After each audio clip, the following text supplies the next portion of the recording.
Are we here? I think we're here. I can hear You I can hear you all, but I can't. We are definitely here. Here. We're here. I hear everyone, Drew. You're, funnily enough, too loud now. Oh. Look, okay, can't win. I just cannot win. I am too loud now. Okay, I'm going The to enthusiasm. bring that down.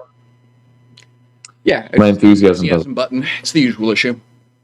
I was thinking we were already quiet, and then I realized the volume was low. That will do it. Yeah, I can't Am I fix your normal? headphones from here, my friend. There's a lot of things I can do with that fancy little mixing board, but that's not one of them. That's very much a me problem. Fix all my problems. Oh, that's your job. It's okay. I came prepared. I'm just going to say that won't fix any of your problems, but at least mean they're irrelevant for a while. All my problems. Chantel, what wine are you drinking? It will be. I haven't bought it yet. I was just going to say, so yeah, increase your volume a smidge there. Chantel, please. Increase my volume. It makes me overpower your volume. Oh, well, that's Anyone? I think Moustache's comment is, can Chantel ever be quiet? Ah, okay, got it. Oh, I mean, GM, I thought we were friends, but like... Why he's so comfortable attacking you so directly. Everyone, you know what? I accept that. I accept it. I'm okay with it. Presence You're going to attack 5. me that way. That means you must like me. Okay. So, good morning, hello, good evening, good afternoon, and good night. Good night. I think that covers the whole slot, doesn't it? Does that mean we're done? That sounded like a sign-off.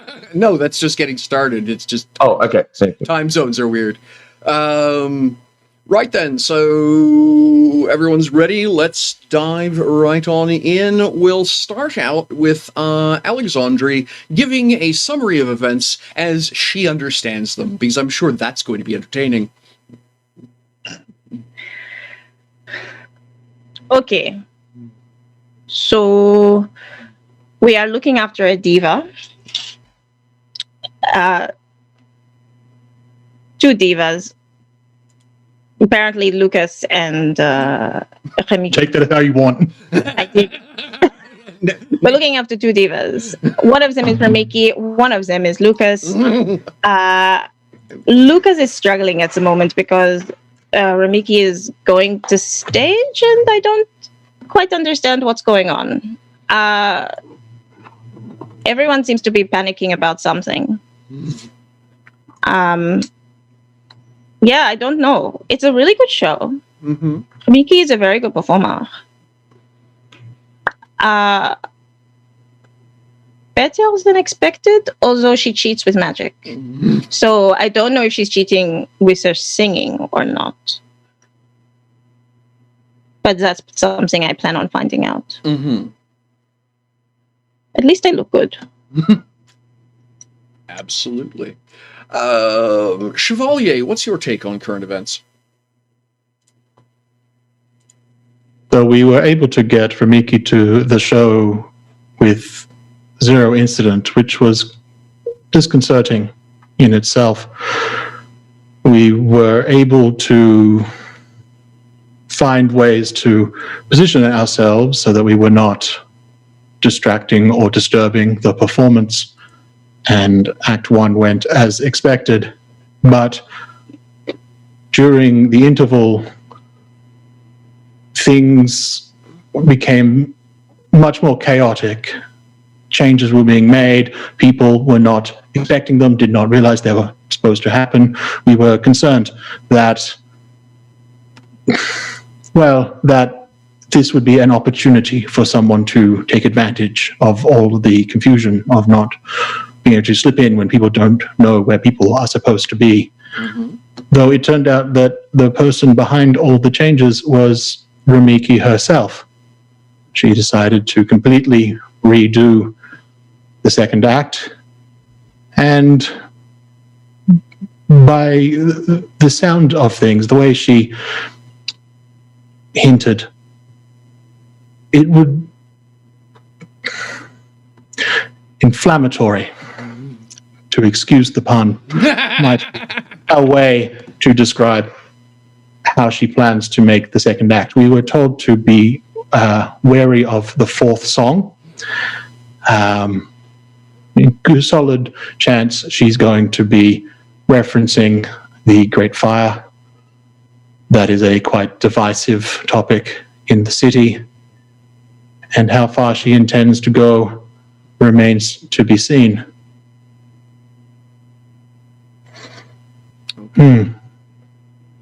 Lucas, your thoughts? So, well, a lot has been happening at this concert.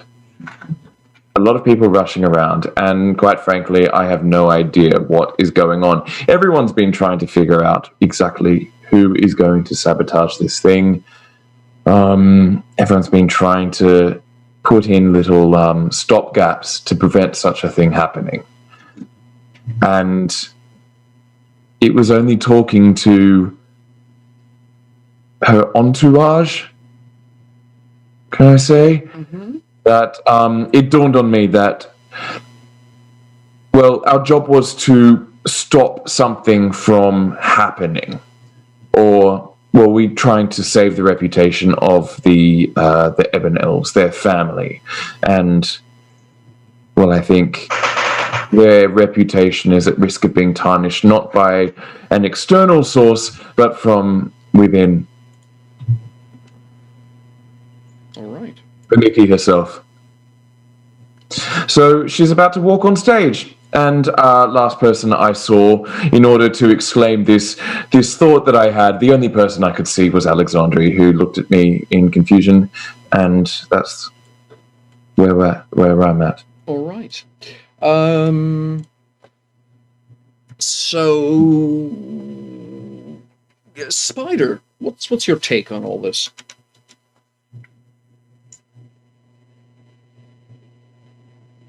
Question that. No one's trying to kill our ward right now. So that's good. Put that as one in the pros column. The cons column is she might be trying to kill herself by angering every important person in this audience. Which I'm kind of okay with. On like a philosophical level. The real question is, who told her not to sing those songs? Her family or the governor's people? Because we still have a job to do. Mm-hmm. And I don't want the silver hand on our tails, along with bounty hunters. So, yeah, there's that. There's that, yep.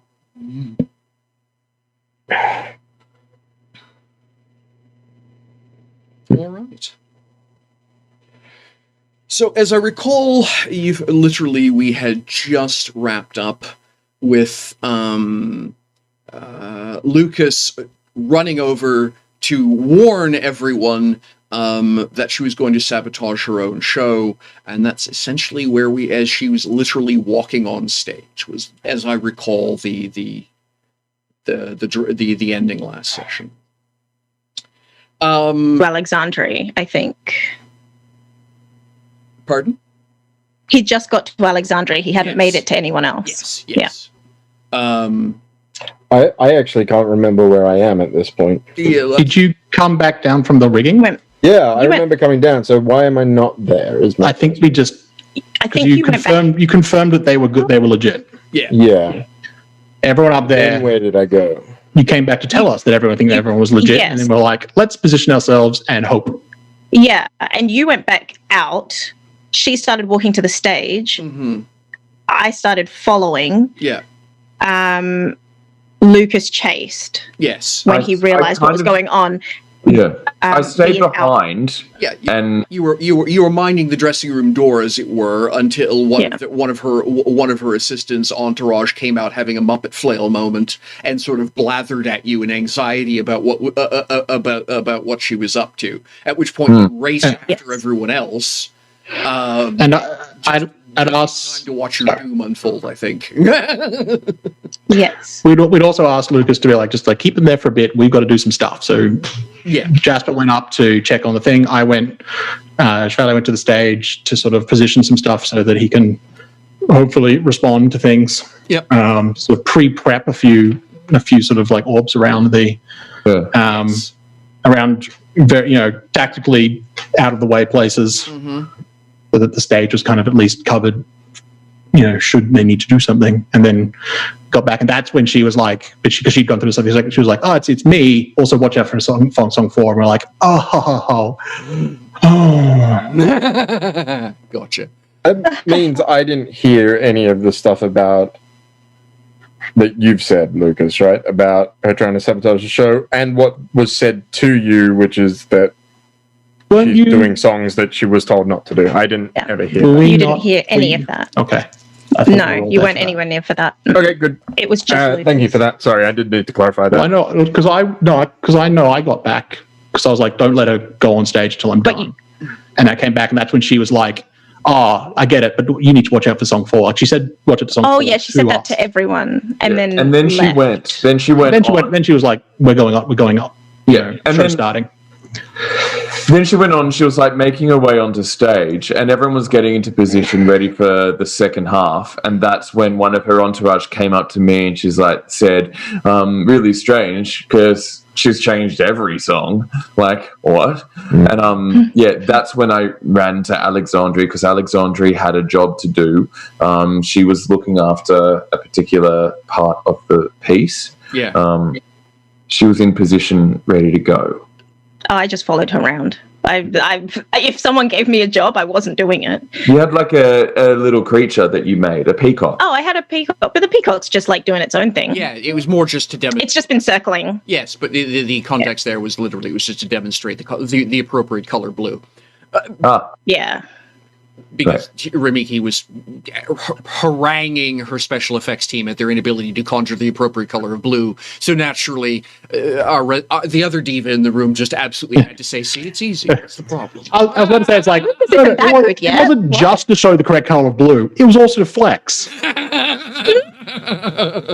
Both not equally important, but you might as well show what color blue is at the same time. I feel that the importance of flexing, I feel like you're kind of missing the point. I'm not disagreeing with you. Oh, okay, good. As you were. I'm putting out that there was a bigger picture than just blue. Oh, yes. All right. So very quickly, just to remind everyone where we're at, this is the city of Glitter Delta Cove, which I have here on the game table. The party isn't just at any old party. No, this is the Gavernois residence, literally the administrative / ruling quarter of the capital, the regional capital of this corner of the Progress Confederacy. And not only is it right there, it's practically outside the Gouverneur, aka governor's residence. It's literally the reconfigured tourney grounds that are the center of social life and grand parties in this particular burg.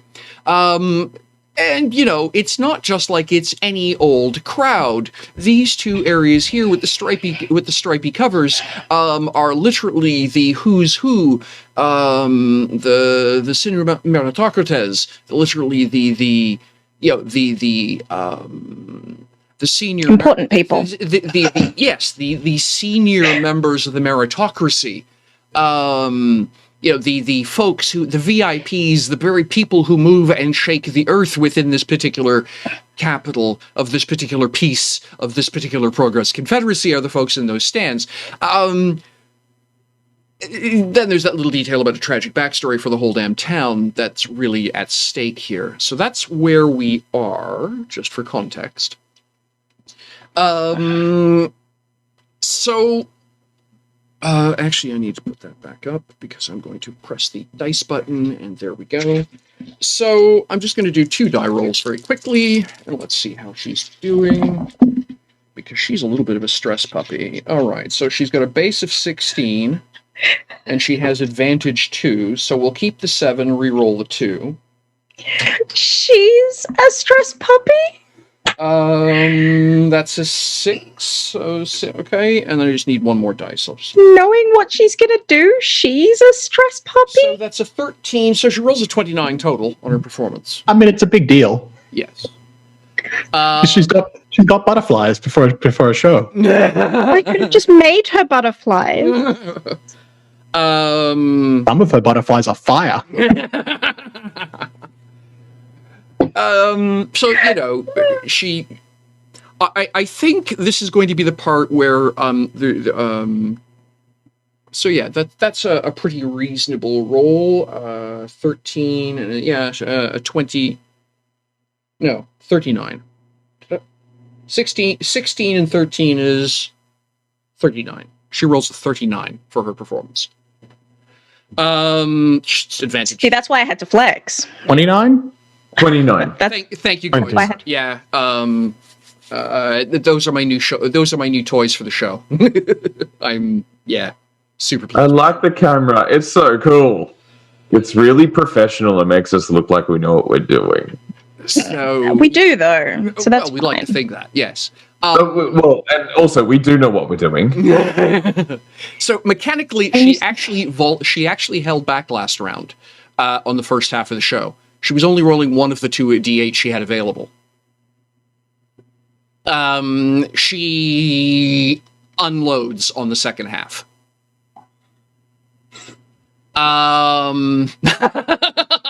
If there was any question I was just going to say, if there was any question in Alexandri's mind about why this woman is a legend, it is absolutely the second half.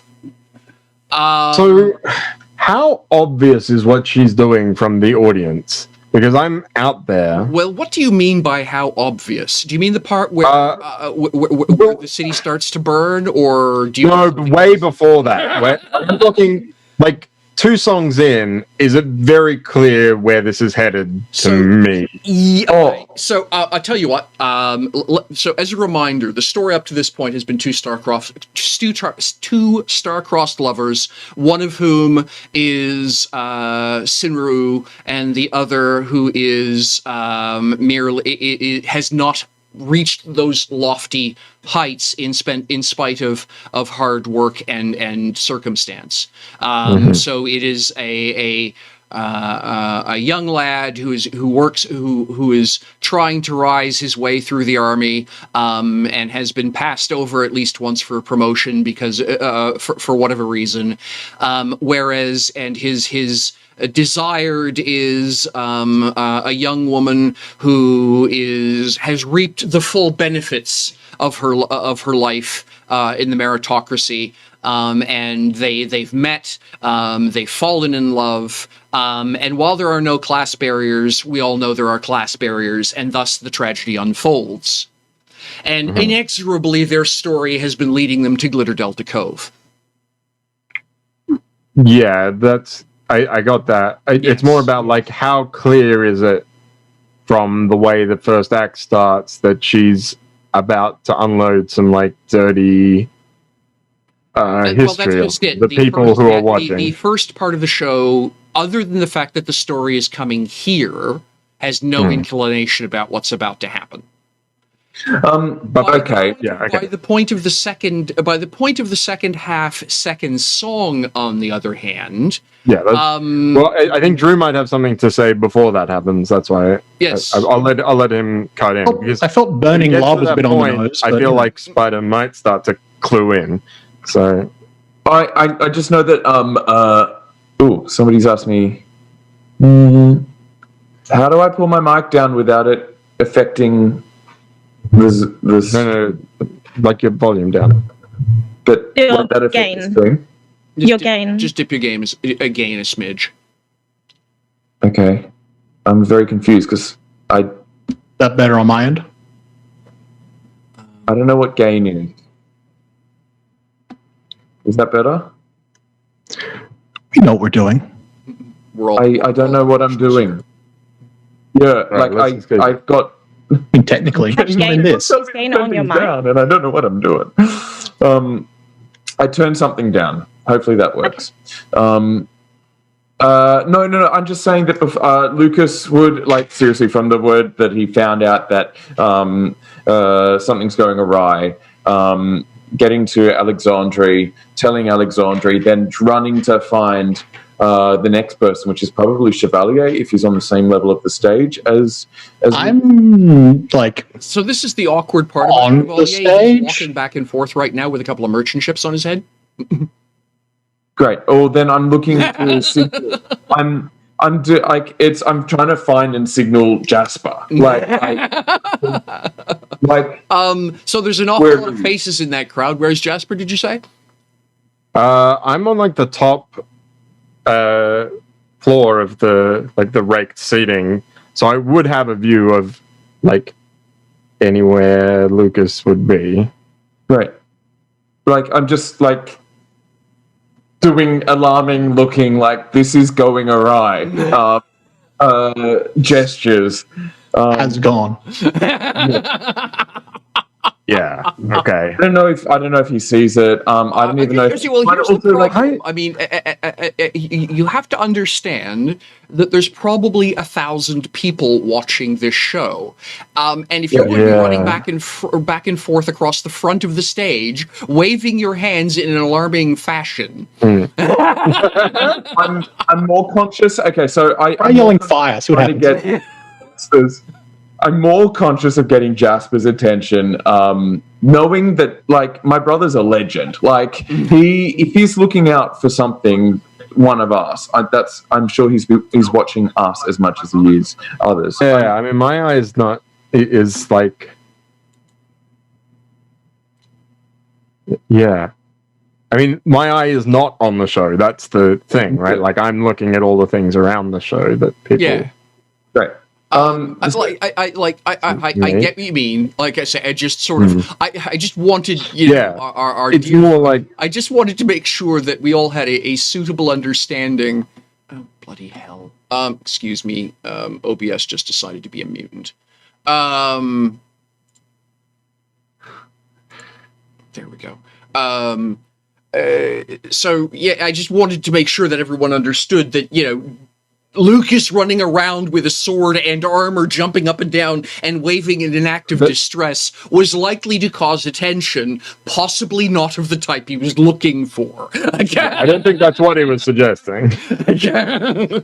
I think okay. All right, if it does, I think I'm trying to get people's attention. I think with Chevalier, it would be me on the side of the stage going, Chevalier, like, listen, like, just, and I'm trying to, all that stuff. It's a war bot, not a cat. Doesn't work. No, hasn't been tried. Fair enough. I'm so ready for an entire warehouse full of Chevalier's family, all to go,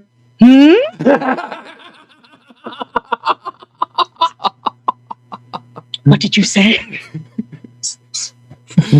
They use the words of power. What are they? I've used the call of my I've people. used the secret code, and I've activated. Not like doing a brown anything. note. Anyway. So okay. we're really good at staying on script. You'll notice that about us. it's what we do here. All right. Everyone had the script, right? Yeah. All right. So come on, people. I sent it out 2 weeks in advance. I think Chevalier will be sufficiently used to Lucas that there's not going to be there's no risk of a horde of alley cats suddenly arriving as a result of concentrated pisping. I mean, I appreciate that he's worked out what's going on. Jasper, I'm actually going to ask you, please, to perception check. I will give you advantage 2 on the roll, just because It's your brother.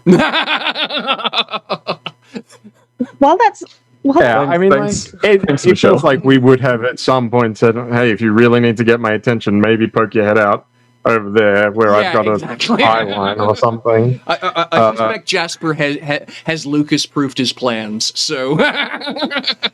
Right. Yeah. Oh, you said advantage 2. Yeah. I don't have that many d8s, but one sec. 3 or 1. 12.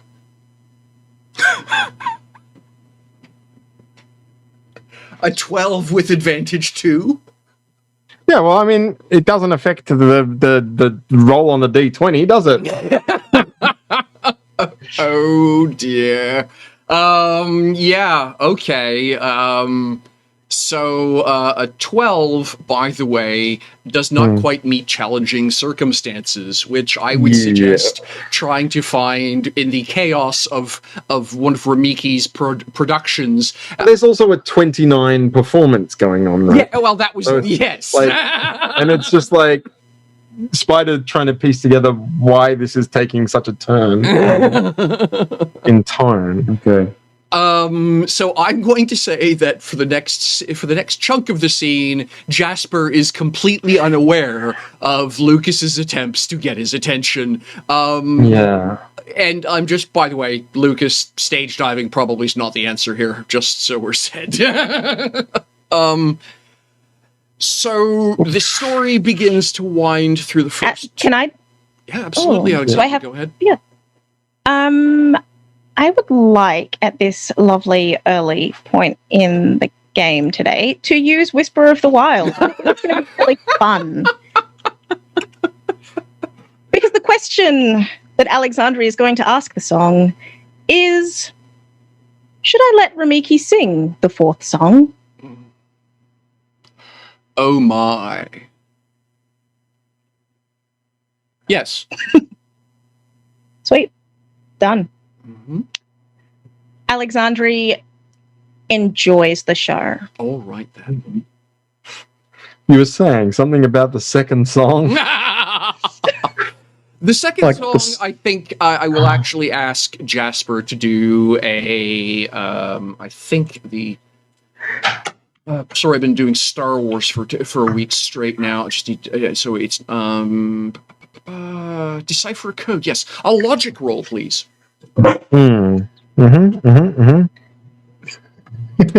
Is my knowledge of crime relevant here? No. I didn't think so, but it pays to check. Yep. It's a 6.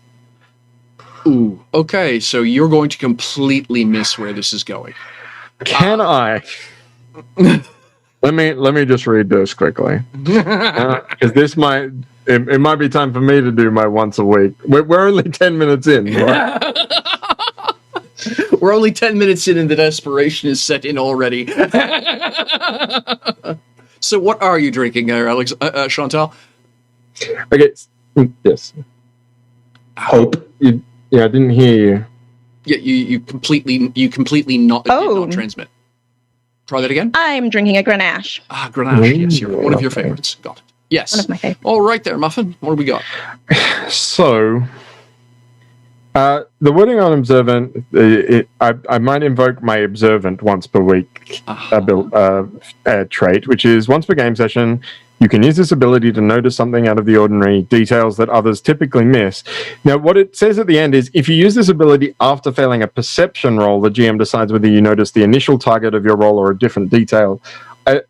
How do you feel about me using it on this logic roll instead of the perception roll? You know something? Because literally... And you can tell me... No, sorry. you know something? I'm fine with it, and I'll tell you why. Yeah. Because the issue here, for lack of a better way, is because he's being so overwhelmed by the performance that he's not thinking straight. So I'm okay with you essentially using your superpower to cut through that moment of wait a minute. Yeah, and as the wording of this ability entails, I'm okay for it to not be like the exact thing. Like, what I notice here, but I would like to notice what's out of the ordinary. Yeah, sure. I think the piece that strikes you is the backdrop, because of course she's got these absolutely elaborate backdrops. They're all muslin, I think, is the fabric, which is mostly translucent. And so she's got these absolutely ornate paintings done on these massive muslin canopies which drop down, and so produce, with a little bit of backlighting and that sort of thing, this effect of the skyline of Glitter Delta Cove. And I think the piece that is going to sink into Jasper's head by the middle of Song 2 is that's not the current skyline. Yeah, right. And so this must be the skyline before the fire. Yeah. Spider's gonna push his way out of the audience and try and get backstage again. Okay. As fast as possible. Oh. Which gets us, and so we wind our way through Song 3, which is essentially the very, for lack of a better way of putting it, is the opening of Romeo and Juliet. Do you bite your thumb at me, sir? Only done as a dance number, as an operatic dance number, which devolves into a street brawl, which devolves into a civil war. Okay. Okay. Hello, So, Lucas. Hello, Lucas. Yes, you want Alexandria, to all right. Is this a problem? Okay. So I've tried to get Alexandria. Alexandria's enjoying the show. I've tried to get Jasper, but I cannot see if he's there. I've tried to get Chevalier, but Chevalier is on stage at the moment. You did mention that stage diving might not be a great idea, so I'm going to stage dive her. Oh no! Oh no! Alexandria can't let. What are you doing? No. I'm doing I've got to stop her. We wouldn't. Do I arrive backstage in time to see this starting to happen? Why? I'm just gonna do it. I'm just gonna Go for it. Go for it. I'm just gonna say, Because it's not worse than my plan. That doesn't say that. That's a negative on your plan, I'm not a positive on his. No. Just let it happen. No, I'm not. No, I can't. I just. all right. We had to have a job to do. I was going to say, so And I'm using my special. I'm using my perk. your perk, and what is your perk? I am a really good soldier. It's my profession, so I know how to navigate a siege or other things. So if there are things set up in place to stop me from getting through, I'm just thinking I have skills. What's it called? Is this Warriors Code? If you can Being a navigate a soldier, siege, you I can have navigate skills. backstage in a theater. It's Alexandria that you're trying to navigate. I mean, no, I'm not going to go there. I've been in battle. I think I can get past this teenage girl. Maybe. Diva +2. Yeah, ain't gonna happen. I can flex. You were suddenly mugged by a peacock. What? Never mind. Okay. So exactly, like, literally, are you just? How are you doing this? Are you literally running across the stage, scooping her up, and continuing on? What are you doing? As the curtains come down, basically to switch to basically do the set change before the fourth song begins. There's a brief. Basically, it's the Lucas style smash cut where all of the backdrops plunge to the ground. They just literally land in a heap, and then the next set drops in right on top of them. And she's just literally stepped off to one side of the stage. She's in the process of pulling her top off, throwing it aside for a costume change.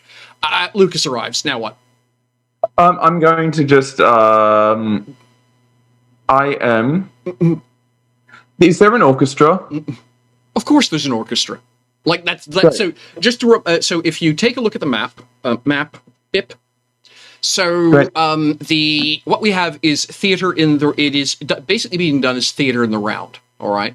So the way I described it was the north area up here is not being used. All right, so there's a little, all of the backstage stuff, if you will, is there. It's not really theater in the round, more like it's theater in the U, where the bulge, the sides of the U are the where the two canopied observation areas are, and then it curls, and then it, curves down around and comes back up the other side, with the south of the area being general seating down in the on the list field, right? And that would be a lot of, as Jasper put it, the folks with the cushions on their seats are under the stripy awnings. Everyone else is sitting on benches and stuff down in the area to the south. So the orchestra, if you will, starts at about the northeast part of that curve and runs around to the to the southeast part of the curve, runs all the way around the south arc and up to the southwest part of the arc, so that essentially no matter where you're sitting, you have some of the instruments you can hear. In fact, they have a very unorthodox setup. They've essentially split the orchestra into 3 pieces. So it's not one orchestra, it's 3 mini orchestras all being conducted from by one person, but the effect is that you hear the same sound no matter where you're sitting. So they don't have, for example, all of the woodwinds sitting together. They have them branched out into 3 groups, which under normal conditions would be chaos. Come to think of it, this is chaos. But they're getting it. It's working. Okay, I am going to go up to her, and I'm going to interrupt her, and I'm going to say, "Excuse me, miss, but you cannot go back out on stage. You cannot do this song." She's literally going to be in the process of pulling a blouse on. So she's basically standing there in the equivalent of bra and panties with a shirt half pulled on, looking at you. What? It is our duty to protect the family, and you cannot go out and do this song. Get off my stage. She continues pulling her blouse on. I'm sorry to do this, and I'm going to pick her up, and I'm going to carry her away. All on the stage. So at that point, I'm not going to roll initiative, but suffice to say that I think she's got a might stat of a D4. Let's just say it's not what she does. But you're going to have an incredibly feisty diva doing everything she bloody well can, including attempting to kick you in the crotch so that you put her down. And I think at that point that she's not going to be the problem. The problem is going to be the half-dozen stagehands who all pick up heavy objects and say, "Put her down," because they have no idea who you are. Can the rest of us see what he's doing? I'm just going to say, at this point, I was just going to say, so he's walking down the stairs with her, and the problem is, of course, that the guys with the cudgels are all vaguely aware that, literally all he has to do is sort of move her around to cause a problem. So they really don't want to start swinging cudgels. But on the other hand, he's also a soldier. Walk away with the diva either. And that would be the moment as he's coming down the side stairs when you are. I'm just going to say, I will ask Chevalier to make a perception check because he thinks currently that because currently he's a very large barge pulling into the dock. Alexandri's surely nearby. Yeah, I mean, I should be there, but I'm just going to say... Alexandri's watching everything. 16. 16. So you absolutely do see this chaos, if only because there's an awful lot... It's causing an awful lot of... Ramiki's not on script when she's yelling things like, "Put me down, you ingratiate oaf!" That's definitely not part of the show. Alexandri and Jasper can both roll perception with advantage because of the circumstances. They are not currently pretending to be a barge. Oh, that's better. Now I explode the D20. It's 30 something. Mm-hmm. Yeah, heaps. 34. Ridiculous numbers. Yes. 16. All right. So yeah, again. So I'm just going to say, I think Jasper is literally going to step out of the shadows beside Lucas because, yeah, with a role like that, he knows exactly where he needs to be. And I think Alexandre will be hearing the exact same thing Chevalier is, which is not on script. Irritated diva noises. Not to be confused with on-script, even irritated diva noises. Exactly. So I step out of the shadows between Lucas and the stagehands, all holding heavy objects, with a heavy crossbow pointed at them. And I say over my shoulder, Lucas, what are you doing?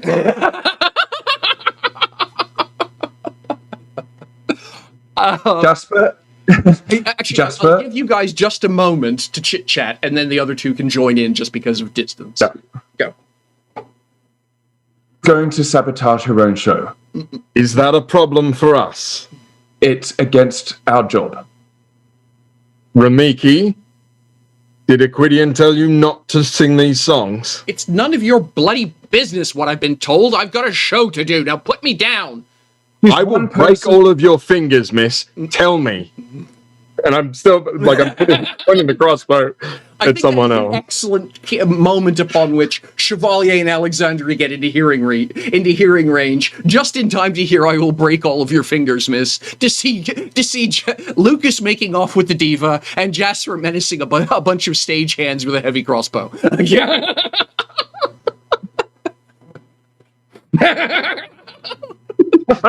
Just come up like behind all the stagehands, still with the sort of the prop embedded into his like shoulders. Yes, a very large barge arrives. Ah. I see you have things in hand. Put me down! By the way, it's a D4 strength for you. It is sort of a Swedish massage. So she's hammering away mightily on your right left shoulder blade, and it's really doing a good job on that knot that's been there for about 2 days. Definitely hear it on the armor. Alexandre's going to go up to Ramiki. She's just going to push through the crowd and get to Ramiki and be like, Ramiki, what is the next song? She gives you a song title. What is it about? Why is this relevant? You're screwing up my show. Does It's Equidian important. want you to sing it or not? You have 5 seconds. 5. What? 4. At this point, Three. there's an awful lot of people gathering around, and there are even more of the stagehands who are clear. This is obviously not what's supposed to be happening. A few more Yeah, people have grabbed slightly heavy objects. There's one of the guys you saw up top kind of waves at you from behind the crowd, and he's balancing it, and he's balancing something on. He's balancing a cudgel on the end of his finger. That's pretty much a professional that's a professional courtesy. Yeah, I mean, like, I make eye contact with him to see that I've seen it. Mr. Edgewater. 2. Mr. Edgewater, put her down. Can I, like, roll We for do some not sort of need to intimidation? protect her from herself. We protect her from outside threats. And you If she absolutely wishes. can roll. Chevalier, just finish what you were saying, and then I will go to Jasper for the intimidation roll. Sorry about that. You were both talking at the same time. I have no idea if the sorry. audience heard you. Go ahead. What were you saying, Sam? Go ahead, Chevalier. Oh, sorry. I thought, well, okay. We are not here to protect her from herself. We are protecting the Donadu family from embarrassment that they cannot protect their friends from outside forces. If she wishes to cause a stir, well, that is on her, and we do not need to step in. What happens in response is her own fault. And quite frankly, if Equidian thinks otherwise, tough. Chevalier, I appreciate your rationalization of this, but we promised, and we are being paid to protect the family, the Equidian's family. We're not being paid. We're doing a favor. to get They are a favor. protecting us. All right. Yes. Just one sec. We don't have time for War and Peace. Let's have that. Let's have the. I'm gonna keep walking. Yeah. No, just hang on. Go The intimidation roll, please. on. Now my brain hurts because I, Jamie, don't remember whether our job is to stop it, like whether the parameters of the job were to stop her from getting killed and thus or hurt. Okay. And So thus the the embarrassment, Yeah. or if it was full stop the family from being embarrassed. No. So the what you folks were told. All right. In case this changes anything that has happened so far, what you folks were told was she is a cousin of the Dashamali, and one of those things, and of course, being the Ebenels, family is important, and so when you extend familyship, if you will, to someone else, they are implicitly under the protection of the family, and so someone as visible as Ramiki coming to harm would be a remarkable embarrassment to the Dashamali. It would basically demonstrate that the Dashamali cannot be expected to properly discharge their obligations to family members. So, Equidian had specifically tasked you folks with making sure she came to no harm. Right. It wasn't to not embarrass the family Right. other ways. No, the issue is that she needs to be protected from those who would do her harm and thereby cause problems for the family by virtue of denigrating their abilities. Like I say,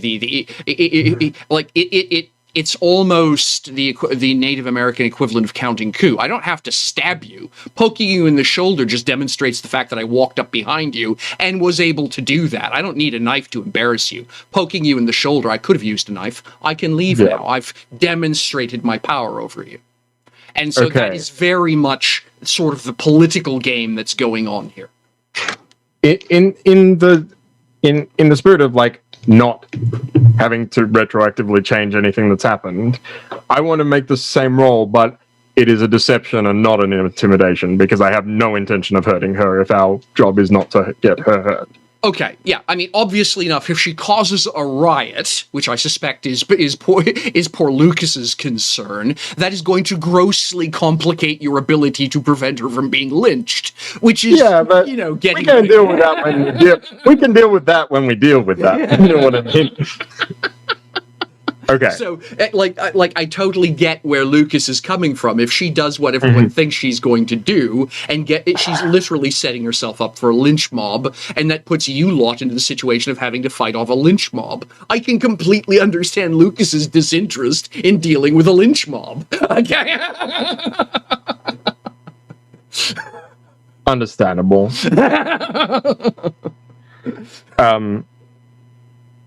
So can I roll deception here? Yeah, absolutely. Because I still want the answer to the question. Yeah, absolutely. No, go ahead. Well, I rolled a 27, 18, 4, and 5. Right.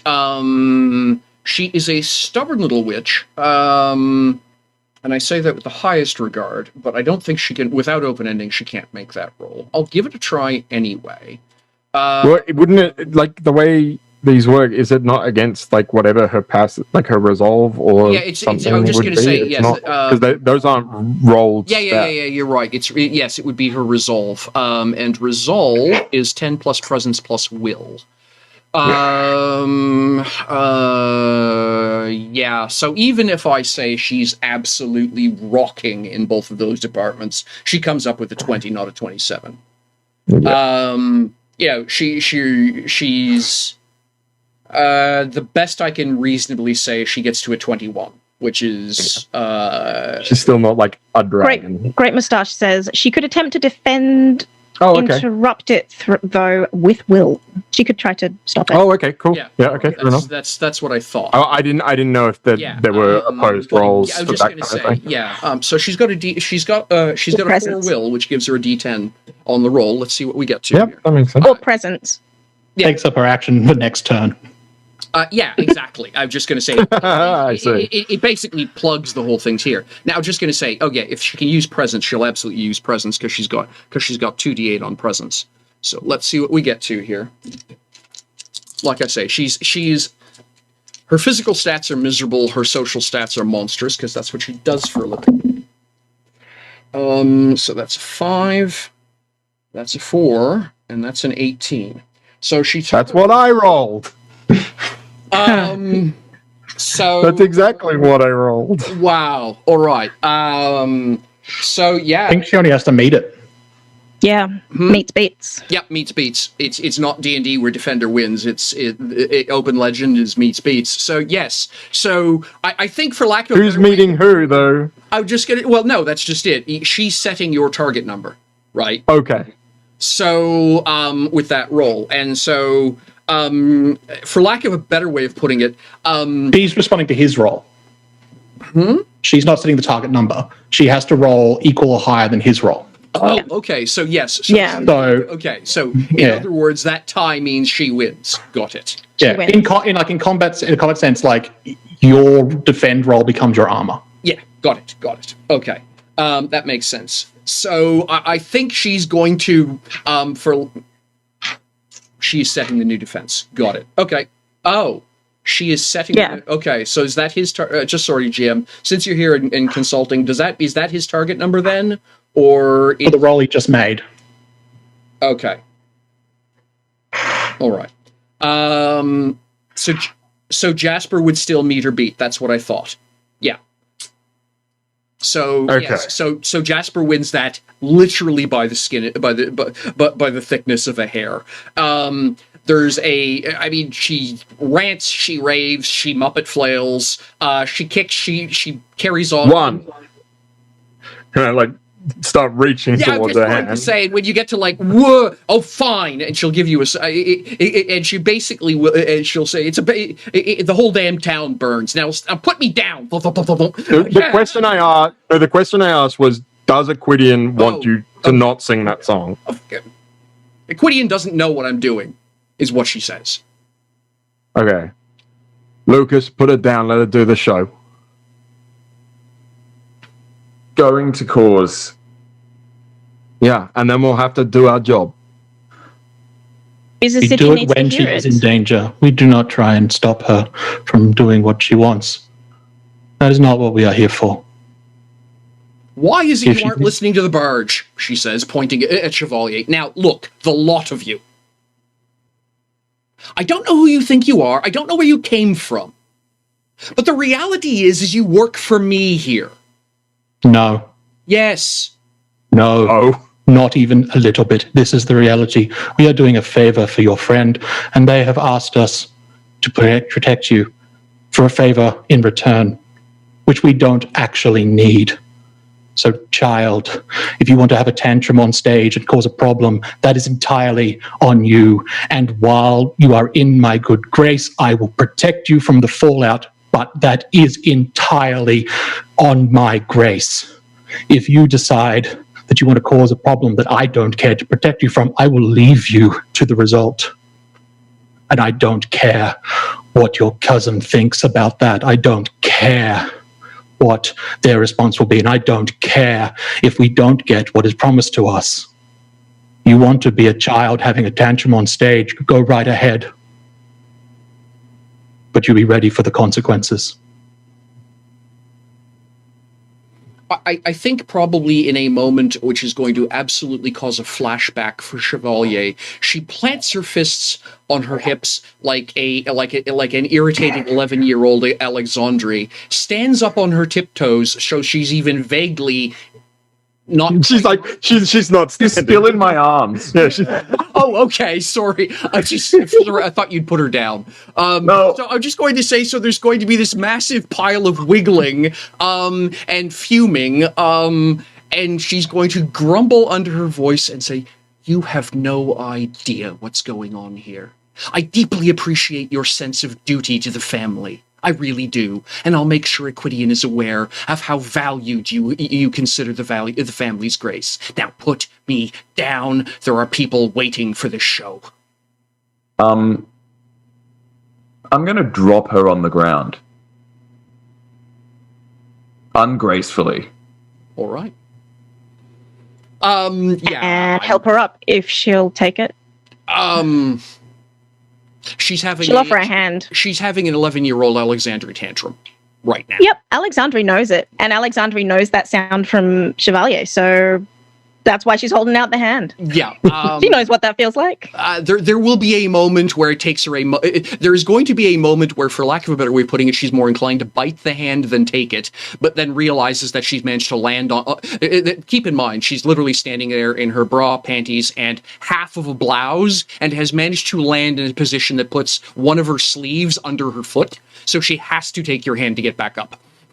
So, in spite of flailing for a moment to do so, cannot. And then we'll take your hand. Thank you.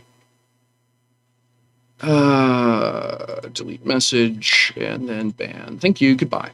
Done. I was trying to work out how to Handle do that that. stuff, I don't was worry. like, where's the button for that? If you have... I want to become famous. If you have Open the mod moderator- view if you and have you've got moderator view up, you get the trash can, the timeout button, and the ban button right beside every line that's put up. So I keep chat popped out just because it gives me that automatically. So yeah.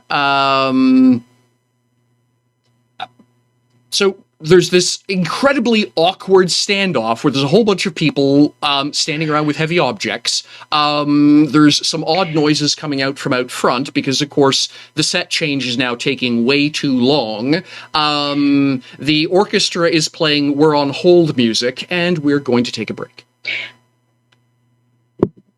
We'll be right back, folks. Thank you for joining us. And 5 minutes, we'll be filling up coffee mugs and the rest of it, stretching the legs, and then we'll get back to see what happens when song number 4 gets played. Microphones are on. Yay, there we go. Woo! So everyone's having fun. The GM isn't being unreasonably torturous? Or are these No, two not- Unreasonably? So what I expect you to be reasonably torturous. I want. So what was it you were saying before we...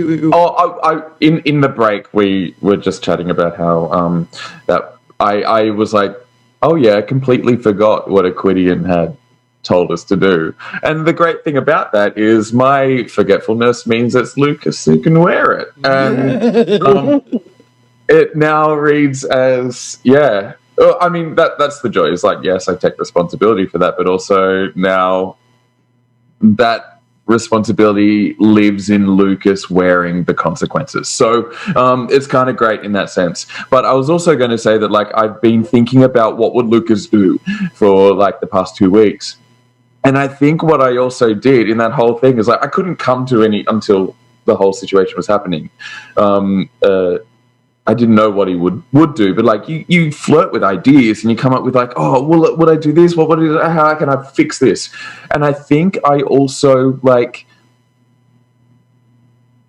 reinvented the problem so many times that like it had become something very different to what even 2 weeks ago I thought it was. Yeah. I was like, and like I started getting into what would Lucas think about the socio-political impact of this whole moment, and I'm like, holy shit, this is only just like all this is happening 10 minutes after the end of the last session we had. So I'm like, I don't know if he so what I'm trying to say is Lucas doesn't think that much, and Drew does, Lucas doesn't. Drew does. Drew had 2 weeks of thinking and Lucas hasn't. Well, the other thing, like, you can think about it all you want, and then in the moment you're just like, do things. I absolutely do not plan anything. Like, I might like look at what my character can do, but I never plan anything. I just kind of go, oh, what can she do? What is she capable of? Mm-hmm. And then wait to see what happens and go, oh yeah, that's probably right. I can't get it wrong. I'm the only one that plays Alexandre. There's a distinct, it's impossible. Distinct lack of competition. Yeah, exactly. Until someone else can play her and I can get her wrong, I can't get it wrong. Exactly. I think my plan that was worse than Lucas's can't possibly happen now. so I would love to disclose it to you all. Please, let's Which is hear that it. I was going to stage a fake assassination attempt to stop the show. Oh, I would have just silenced her. Yep, that would have been easy. I would have used the Bane silenced and be done. But I was the just song like, says if don't. we need to stop this show immediately, I will go out there and pretend to shoot her. That whole like frame of Cut to it being the best shot you ever done. At you! You're the bodyguard! so good. I did think about like kidnapping the conductor of the orchestra. Like it was them or her, and I'm like, no, the gentleman would try and get her to step aside willingly, and then pick her up. What? How is that? Okay, sure. I let her know. I asked her to step aside. She refused, so I could. So you acknowledged what she had said and respectfully didn't do that. Yeah, Yeah, I mean, yeah. man, you'd have been. So this is a meritocracy, and So, I'm Alexandre. not defending the patriarchy, but I'm just saying it exists. You're just reveling in the benefits. With everyone standing around, Alexandre is now just going to turn to everyone and say, well, there is a show to do. There's going to be this blink, blink, blink collective moment, and everyone goes. And that, my friends, is how you display presents. And there's so Ramiki is going to quickly shimmy herself into her next ridiculous outfit and then dart for the stage.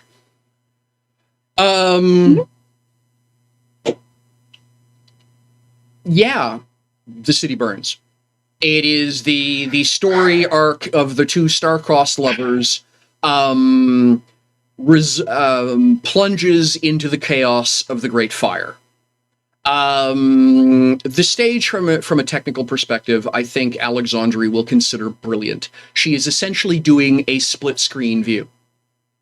Wow. Where what she has done is dropped a muslin wall between two halves of the street of the stage, and the two main actors, because a lot of Ramiki's she is not the actor or actress, she is the voice of the world, if you will. And so the two main characters are moving from one side of the stage to the other to as the chaos of the Great Fire emerges. And Jasper had seen all the bits and bobs of pre-burnt wood and lamp oil and things like that, and literally at one point, what looks like parts of of a building start collapsing around the hero, and there's fire on the stage, and people coming in throwing buckets of water, and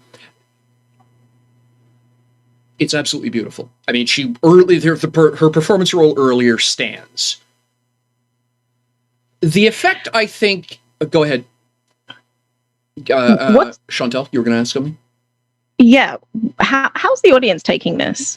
Excellent question. Why don't you do... there's two answers to that question. So the question actually is, which one do you see?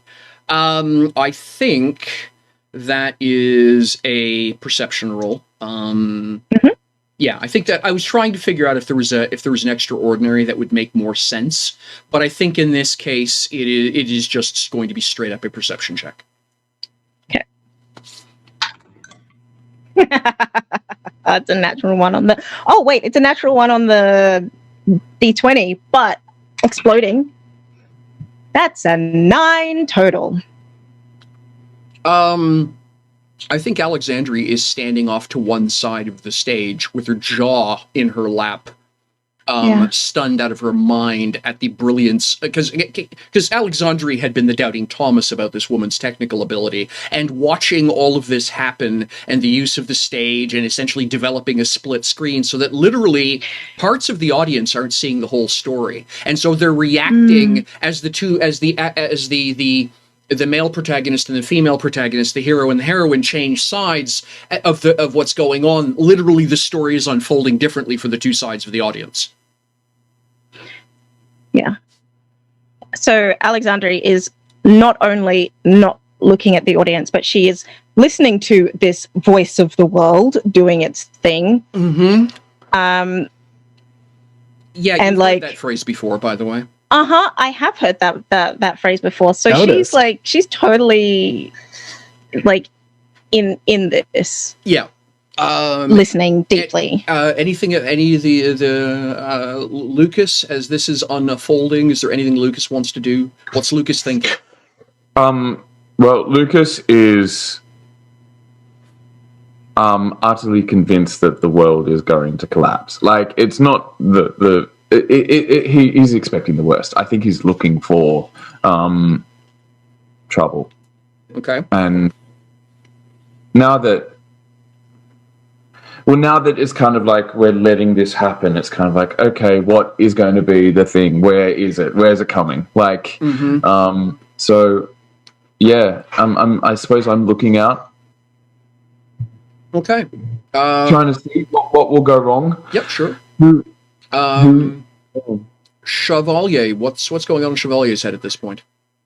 We wanted to sort of keep an eye on, like, not how the audience in general is responding, but how, like, the people in the more important seats are responding.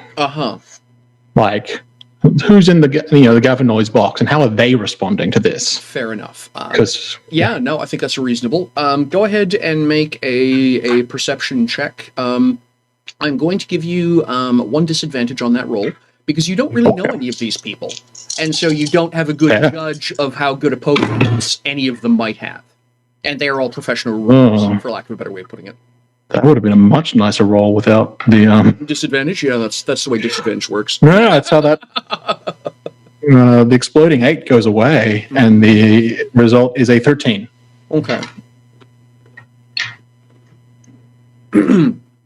I think Chevalier is able to infer a lot by the lack of applause and the very, very stony faces. Yeah. Jasper, Spider, what's going on with Spider? Exactly is the story she's telling. Like, because there's so many versions of this story about what caused the Great Fire, right? Yeah, I think. What version is she telling? Is she blaming the meritocracy for everything? Actually, I think. Why don't you do a learning roll, please? Uh-huh. It was the heat of their love.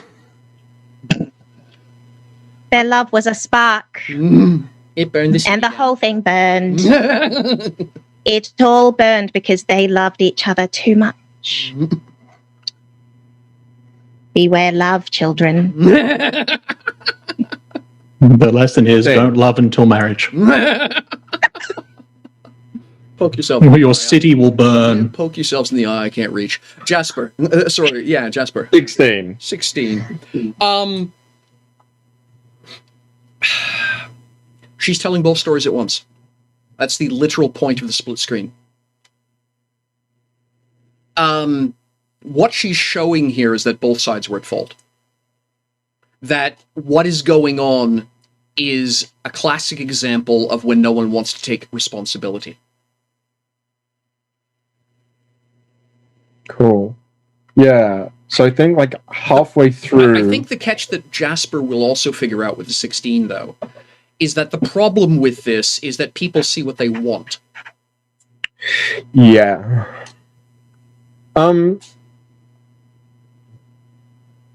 Jasper has a strange but also practical response. The first is like gets caught up in like the crazy technicality of what they're doing, and then works out what the story she's telling is. Mm-hmm. And when that all like pieces together, he goes, he just mutters to himself, yeah, burn them all down, girl. And then he leaves to go and try and find horses.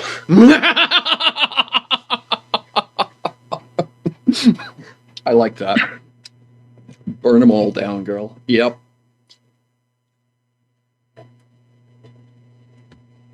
Okay. The last two songs, I'm actually going to ask everybody to roll me 2d6 and let me know if you roll any 1s or 6s. I rolled a 1. Okay.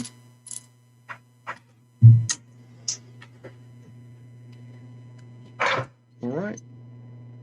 No sixes. Drew, you rolled a 1? I rolled a 1. Okay.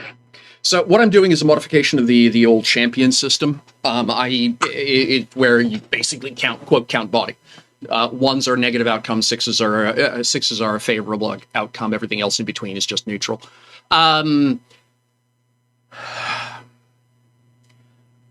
I think everyone can watch the train rolling into the station with the last car. For lack of a better way of putting it, this is a train wreck that happens at the station.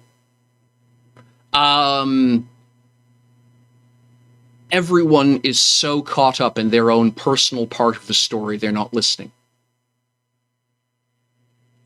The story she's telling is very artfully crafted to be dead neutral.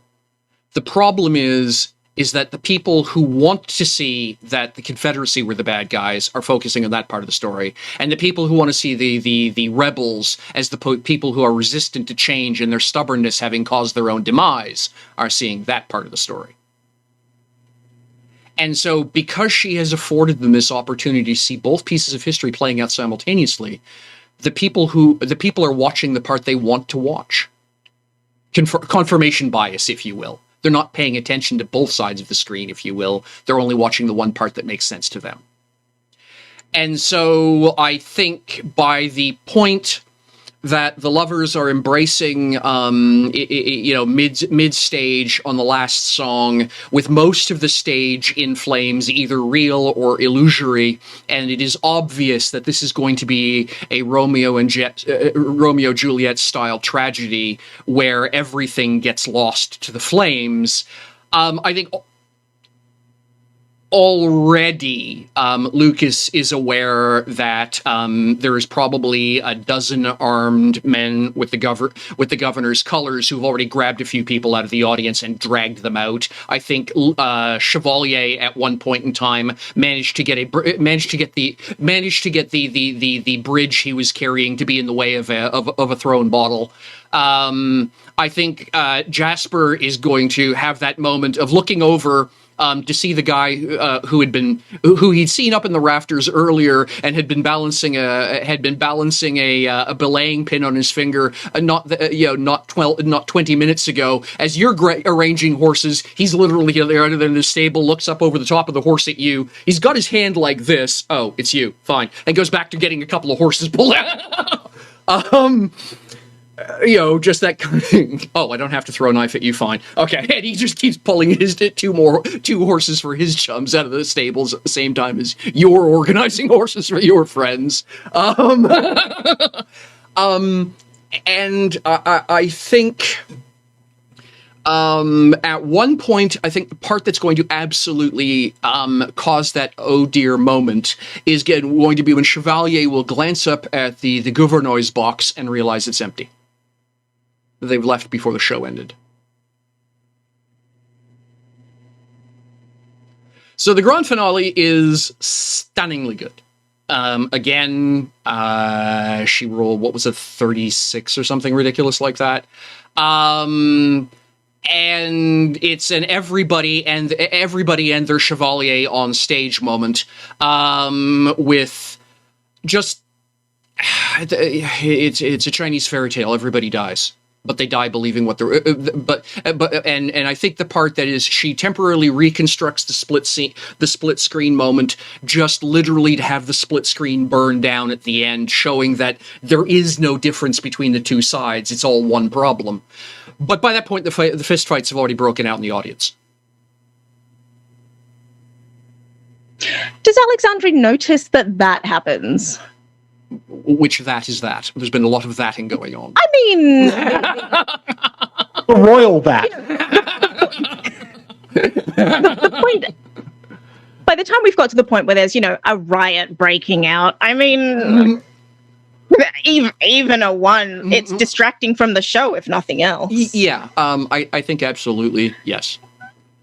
No Okay. rolls required. It's obvious to all of you who've sort of been waiting for the other shoe to drop that, hey, someone just upset a boutique. Is Ramiki close to the edge of the stage? Ramiki coincidentally seems to be relatively mid and center, away back from the edge of the stage. And while, as if, by strategic positioning, so yeah, not immediately accessible. Okay. Is she closer to me or to the other side of stage? I'm going to say just because it's amusing, closer to you.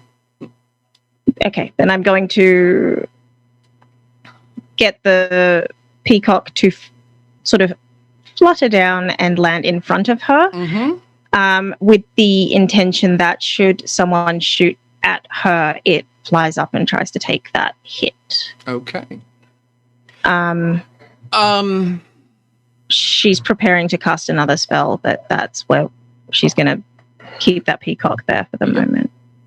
All right. And so I think I think possibly if there's anything strange that happens, it's that the entire cast doing a bow isn't punctuated by the loud clack of a heavy crossbow from up somewhere in the audience. In fact, it probably the thing which is most odd about the entire thing is that none of that seems to happen. The show, quote, ends normally beyond the fact that at this point in time, there's probably a dozen guards in the process of arresting various people in the audience, and there's probably more than 3 times that number attempting to beat the guards over the head with their chairs.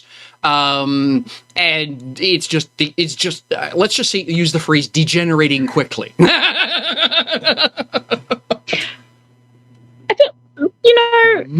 Beyond the like obvious issue of she could be in danger purely because someone could decide that she is obviously to blame, but she's where to direct anger.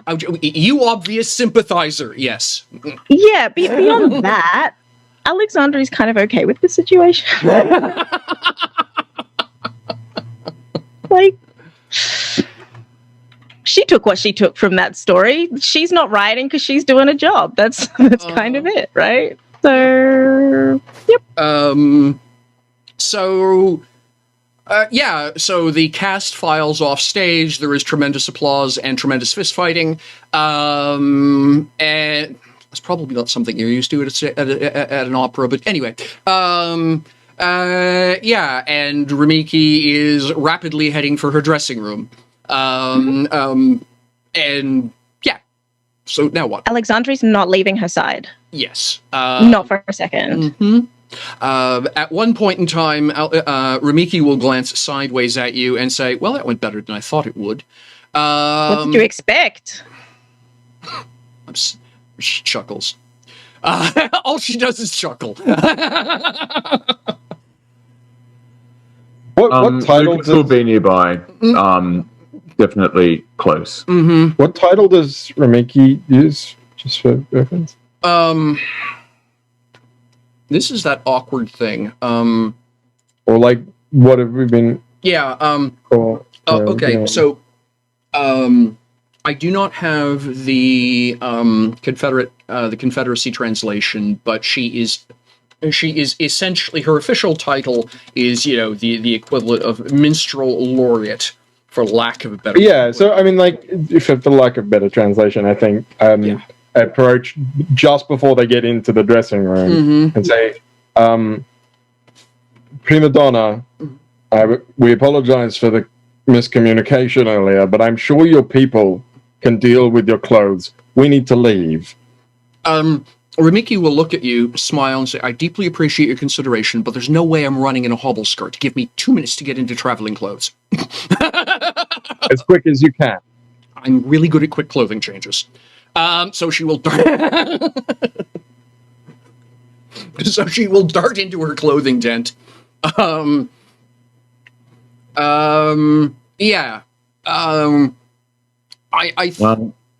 I keep an eye out? I'm just outside the tent looking around. Yeah, for sure. I mean, there's an awful lot of people walking around with something heavy in their hands right now. But they're all coincidentally being busy as they're moving things around. But yeah, I don't think it's lost much on Lucas. They probably, or Spider, that he probably sees the same face go by 5 times as they move the same 3 heavy objects around in a circle. Obviously, they're here watching over her as well. It's the only way. Yes, I'm a stagehand, and I'm clearly moving this lamppost.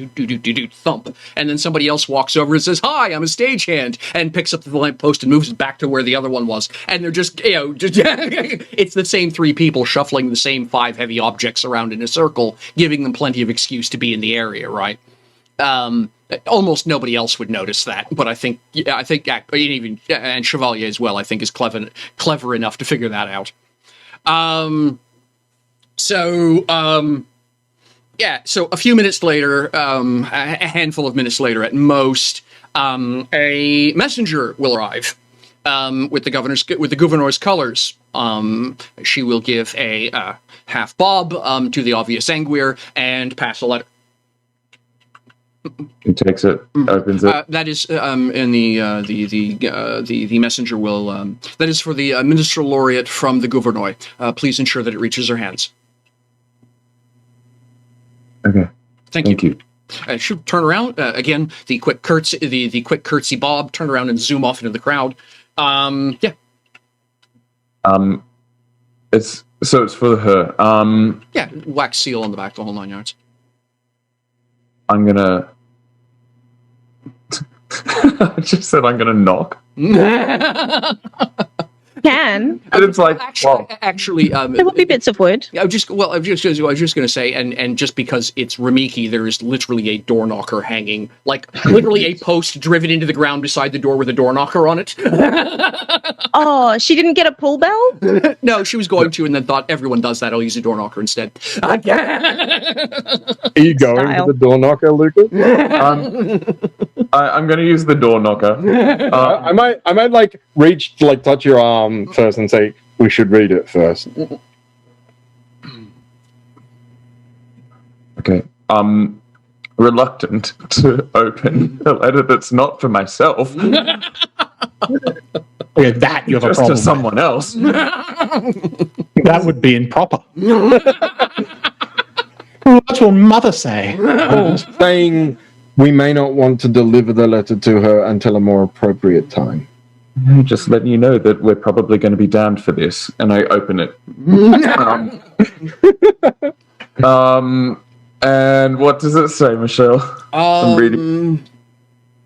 Picture of a middle finger. No. What it actually The howler? what it actually says in 1-inch, beautifully choreographed block letters is "You're dead." Could you please do me a favor, and I will require. It is going to be in your case. 1 sec. I'm looking stats up. It's a toughness roll. So this is going to be. It's an exploding room! Toughness a roll, so is it might or? Just going to say, now, essentially he's being attacked by the fact that the paper is doused in a contact poison.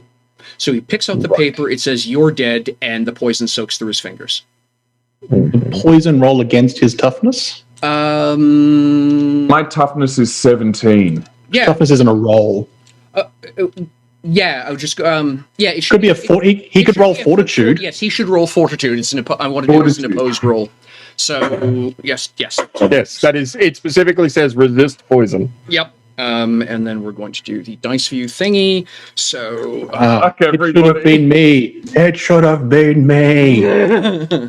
so it's a D20 plus a D10. This is what happens when you open other people's mail. This is what happens when you listen to Spider. So that is an 11. And You have an immune to poison person, right? I hate to say that Spider was probably 19, aware, we're just like going to take that as a that 9. this is possible. We're going to take that as a 9. So your target number is an even 20. I can't hear you, Drew. What'd you do? I got a 16. 16. All right. So you're going to take 3 points of Like Lucas. I was just going to say, so you're going to take 3 points of damage immediately, and you are affected by sickened, and you are affected by persistent damage. Okay. I don't know what that means, but great. So it Okay. means They that damaged. It's damage that's persistent. I'm just going to say, so every round, Second you're going rule. until someone can fix the problem, you are going to take a D4 more damage.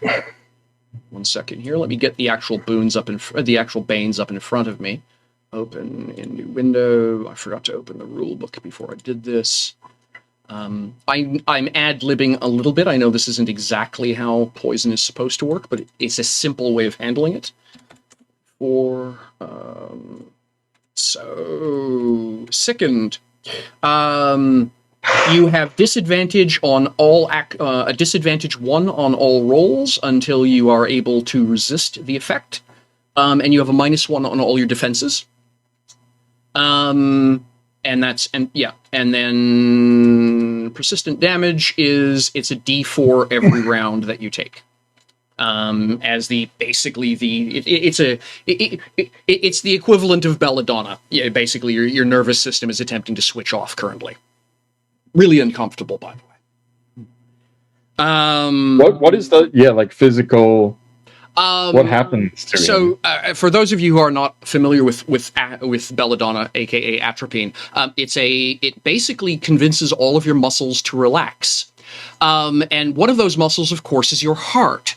And if your heart relaxes, that's called cardiac arrest. Mm-hmm. So I think the reason that the disadvantage 1 is there is because literally his eyes are swimming, he's having trouble standing up, his legs aren't working, the piece of paper flutters out of his hand because his fingers don't want to grip the paper anymore. And I think it's at that moment when Jasper will see the paper land on the ground face up with the words "You're dead" beautifully calligraphed upon it. I look at Chevalier and I say, "Get Alexandre now." Can I mechanically? What is the power level of these things? Sickened is power level 5, and the persistent damage is power level 2.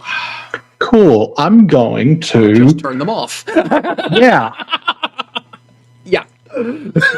I figured that was going to be your answer. I'm gonna give it the old college try. Yeah, sure. Deploy healing drone. You laugh, but I wasn't laughing. my brother's dying. I'm not laughing. Great mustache. No, take it as a 90. Yes. Can't believe his rolls are so good. Oh, he's using a D100.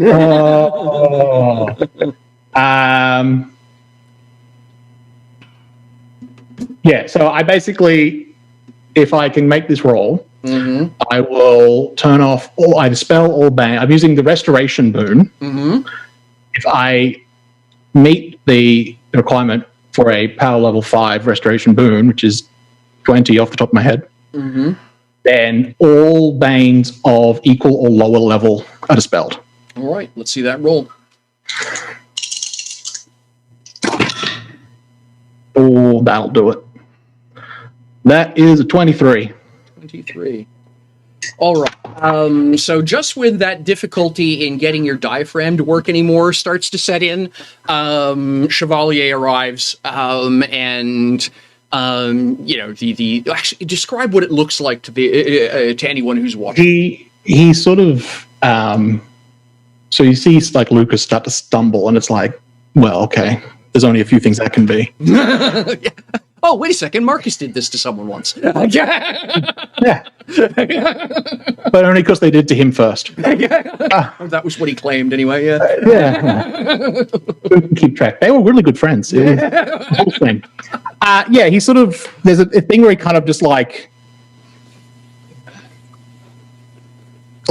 Chevalier's movements are, there's a difference between when he's like actively doing, like when he's like in focus, we're going to do a thing. They are very sharp and mechanical. They are sort of, you move very quickly to exactly where you need to be, and then you stop. It doesn't have that sort of it's very sharp and sort of sudden. He actively tries to do that less when he's just sort of out and about, just because it's like off-putting. Yeah. But like when it's time to go. He basically just like everything else just stops except he just eyes up and down at Lucas, and then two orbs sort of come out and just start spiraling him, and they start basically going up and down, and then it looks like it's being pulled out. Like it's kind of like it's this swirling, awfulness kind of thing. Yeah, it's my kind of being leaking out of the being picked up and then almost like absorbed by these two devices. Yep. Which once they're done, they just return. Yep. That, I guess. Do that. Okay. The paper also sheds a certain amount of that miasma. Yeah. I will pick that up. Is it within this? Because I was about to try and deal with the paper. I'm somewhat immune to poison, so I can hold it for you. Well, that was my first question. Is like I was gonna ask whether I could do like a learning or something to recall essentially allow you how to handle this kind of thing. I will absolutely allow you to do a forensics roll if you, for lack of a better way of putting it, using learning. Yeah. So it's like about recalling stuff about the natural world or something, I guess. Yeah, well, the catch. So the catch there, I consider that Mustache. The catch is that at a D4, and no way to stop it for most people, that is fatal. She just hits. I think she's got 20 hit points or something like that. 5 rounds of misery later, she hits 0, and there's nothing in the world that can stop it. So it's a miserable way to go. I didn't think stacking lethal onto it made any sense, given the sickened and disadvantage and the sickened and the other effect I quoted, because now I can't remember what I said because I have it written down but can't remember it. It's sickened and persistent damage. How lethal damage works? It reduces your max or something. What lethal damage does is inflicts damage that cannot be healed normally. So if it had been, let's say, a PL2. Or PL3, that would have been 10 points of damage up to that. Just sleeping it off doesn't work. Where you literally need a magical source of healing or the equivalent of going to a hospital to recover it. Your hit point maxima is temporarily lowered. Lethal damage is vicious, honestly. Yeah, I have the ability to do that stuff, so I'm glad we refreshed that. So 18 was my roll. 18. I think you. I think that, for lack of a better way of putting it, the thing that's going to strike you most is this is probably outside your pay grade. In other words, I mean, I'm not going to say that Jasper's worked with a lot of poisons or with people who would have worked with a lot of poisons, but I think what's going to be curious to Jasper is he doesn't recognize this. Wink, wink. Yeah. Yeah. Interesting. So I wouldn't have any idea how to handle it safely. I was just going to say, I think that it's obviously a skin contact trigger, because all he did was it's either magic or it's skin contact, and at the point, it was magic. At the point, it seemed to be poison. It's obviously something that you can that's a liquid that goes through the skin. So the only safe way to handle it's with gloves or tongs. Yeah. I'm not saying that that Jasper has any or Spider has any experience with this, but I think Spider would probably prefer tongs. Yeah, I mean, the other part of the question I was wondering is would I have any idea whether this poison would last? It's probably, or is it going to decay? I'm just going to say, you're just too short of your target number. Yeah, okay. Well, I can. So, for what I'm going to say is, most poisons like this have got a shelf life of several days because you have to be able to put them in a bottle. Well, speaking of which, I pull out a bottle and I uncork it and I say, "Chevalier, you think you can pick that up?" I was assuming I was already holding it. Oh, okay. Yeah. Well, at which point I just hold out the bottle to you. I just sort of scrunch it up, and I just put it in a little opening in my back, and then sort of put it away. Okay. Your butt bin. I re-cork the bottle. Same place where the drones sort of She just opens up, put it in. This. Wait, they come from your butt? No. No. Okay. Sorry. Someone said butt and then bin and then drones and it all made one sentence for me. Have some more. Have you been putting these the whole time? If you I'm sitting here just listening and enjoying, and all I'm hearing is butt bin. have a little bit more wine, you'll feel better. Twist. You know, Turns out he That's a poops good after all. All right. but he poops poison.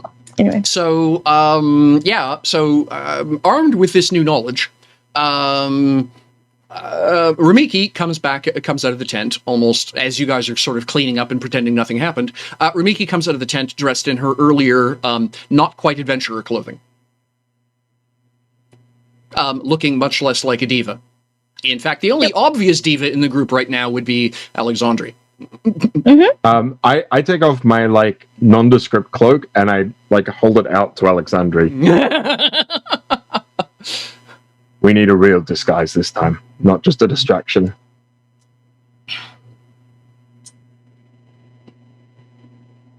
Ramiki will look at will give a grudging nod to Jasper and then look at Alexandre. He's right. If they fireball you thinking it's me, it still gets all of us killed. Didn't hear you, sorry, Shannon. Okay. She puts it on. She puts it on. Here are my lovely 5 horses that I prepared. Yeah. Before we go anywhere, Alexandre would like to ask the group. Oh, actually, I would like to ask, hey, Great Moustache, since you're here, just out of curiosity, aura.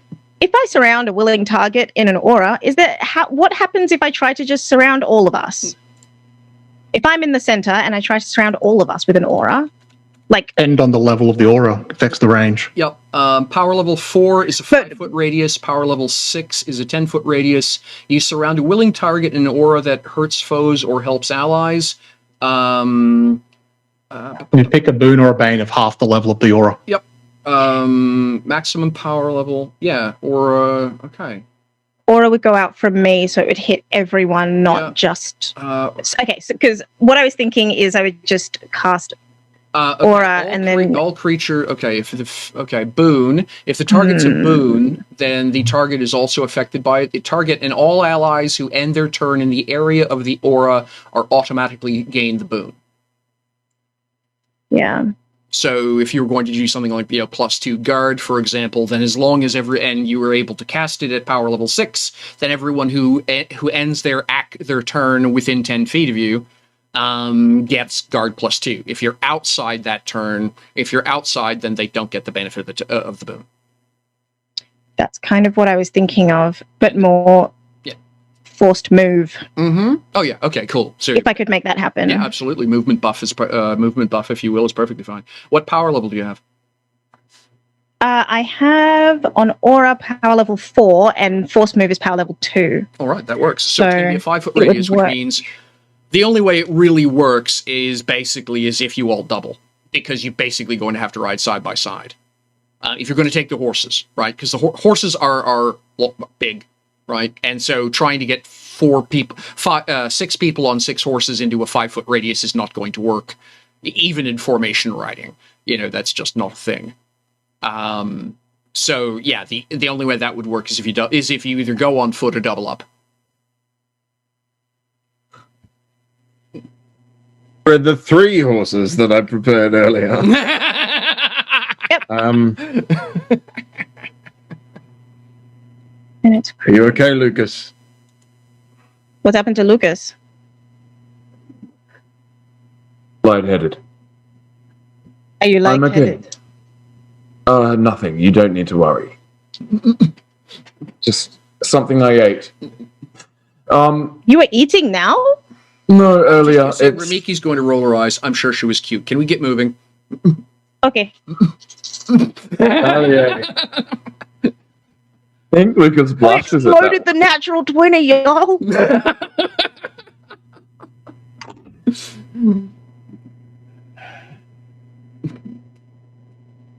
$41. Oof, my goodness. It is a mighty boon. Art is a mighty boon. We are all protected So, okay, in my aura. so what exactly is this? Does it do? If anyone tries to come within 5 feet of any of us, they will be forced back out of that area. Oh goodness! They cannot get within 5 feet of the group of us. You essentially have a riot control bubble. That is fantastic. Yes. And Dope as hell. I would just And Bam. I don't trampling people, which was basically where I was headed. So you're suddenly driving a magical snowplow through a crowd. Yeah. Oh man, this is something Alexandri has like been working on for a while. Is just the idea to move through traffic without ever having to break stride. So I know we were aiming for like deception, but Alexandri don't do that. So Oh, yeah, no, I'm down with this plan now that we've got horses. Like, we're just. yeah. Like a 5 foot radius. Just Is one Chantel. it's one Chantel that's just rapidly spinning and slapping people away. Suddenly, there's Sort of like two Chantels, because it's one in each that's direction. less of a boon and more of a bane, really. Well, it's a boon applying a bane, kind of. I'm just wondering if we all fit. No. I don't need to. Because I don't think. I'm not Within sure. a 10-foot circle, Yes. So which is actually quite a bit of space. I was just going to say. So honestly, With 3 horses, yeah, no. which are quite large animals. I don't need to fit. I'm not sure if Chevalier fits either. I don't know if Chevalier fits on a horse. Yeah, that's a different issue. Okay. So Chevalier could just carry someone. yeah, A mechanically. horse. Exactly. Mechanically, the actual smartest way to do this is to cast it on Ramiki. And then, by definition, no one gets near Ramiki. Yeah. And then, if you really want to sort of hedge bets, Spider just goes high road for top cover. Lucas rides. Alexandri and Ramiki ride double on one horse, which basically puts which puts those two, the least armored 2 people in the biggest PFO box. And then when you walk, basically, if you drive a snowplow through a crowd, they're not going to immediately fill in behind. It's not a liquid. So and then the Lucas and Chevalier just ride through the gap that's being formed, by the 2 ladies on horseback. I understand that may be the best plan, but the that's plan not that the one Spider you go with. suggests. No, the plan that Spider suggests is Chevalier, you ride with Ramiki. Lucas, Alexandra, take this one. I'll go the high road.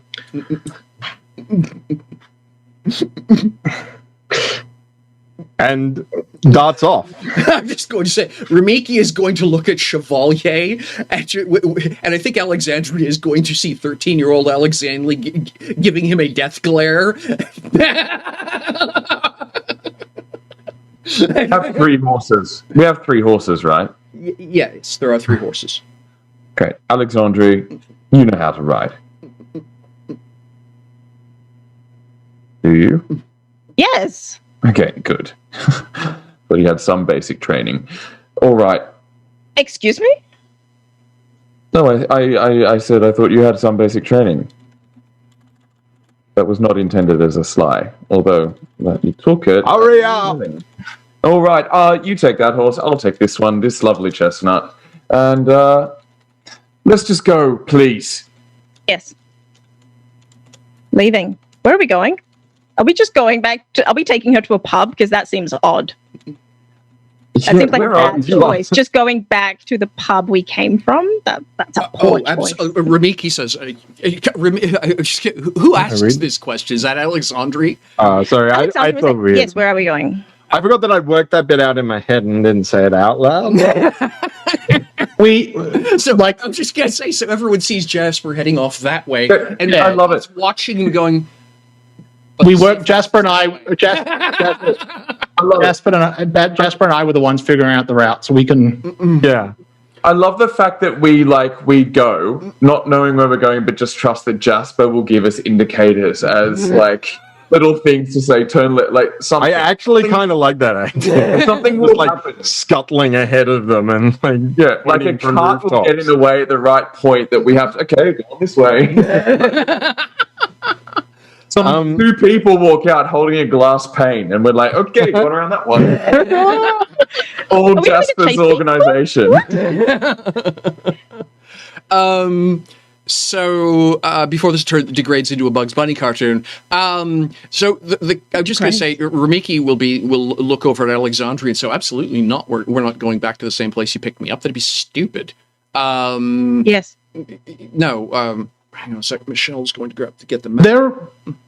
I assume we're heading to the Lake of Ancestors because that's where we always meet the Ebon Elms. There was another safe house that. I haven't not remembering when we talked to Rachel Graham and talked to Whittian. Was there a plan of meet here, end here? No, well, the only thing you were told was meet at at this particular pub to pick her up. I think you all will collectively just sort of supposing the idea was a round trip, but that was actually never stated. Fair. Okay. Yeah. Maybe I haven't run off immediately if we haven't worked out the plan. I presume, Ramiki, we need to get you back to the Lake of Ancestors so absolutely not. Everyone and their dog will be looking up there. We're going to the Beggar's Temple. As you wish. Where's that?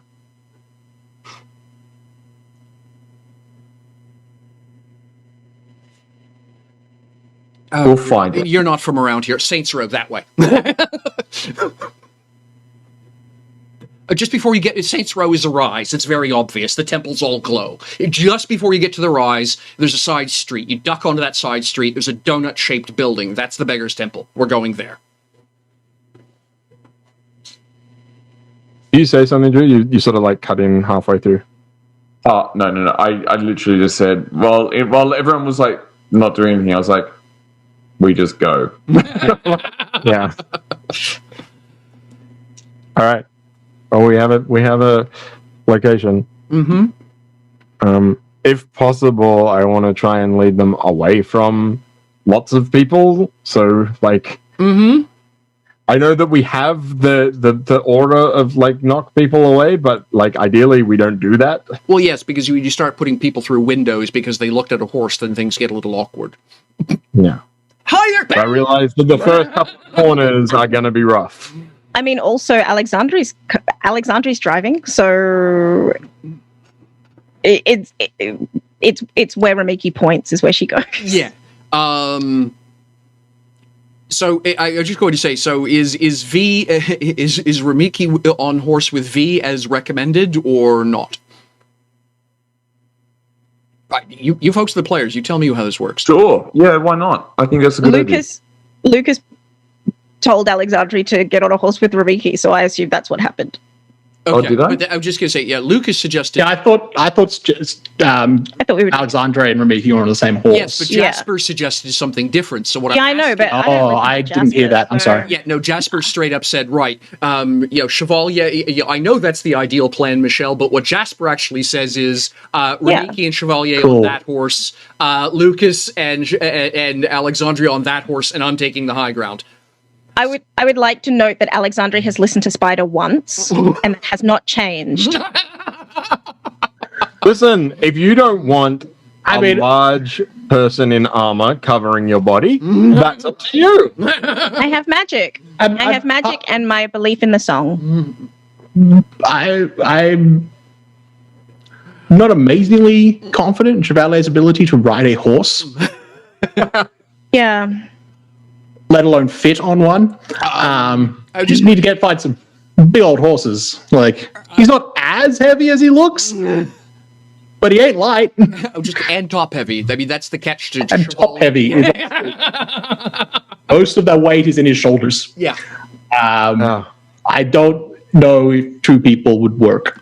I'm just because I think it's a hysterical image. I'm willing to hand wave that coincidentally one of the spider was thinking ahead, and one of the horses is straight up some other Angwi's war horse. Okay, I'm not going to lie, that was you didn't seem to want to go into the details, but that was my plan. As if Fair I had enough. to So there's deceive a someone straight- into giving me a war horse, I was going to do I it. was just going to say, things like that. I much prefer to sort out the details narratively.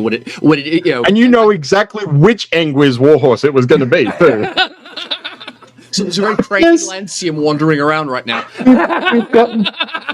We've got like two horses that are like and one horse is just nay.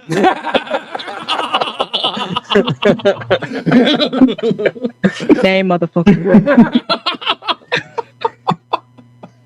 Yeah, Ice-T is a war horse. I don't think we're ready for that.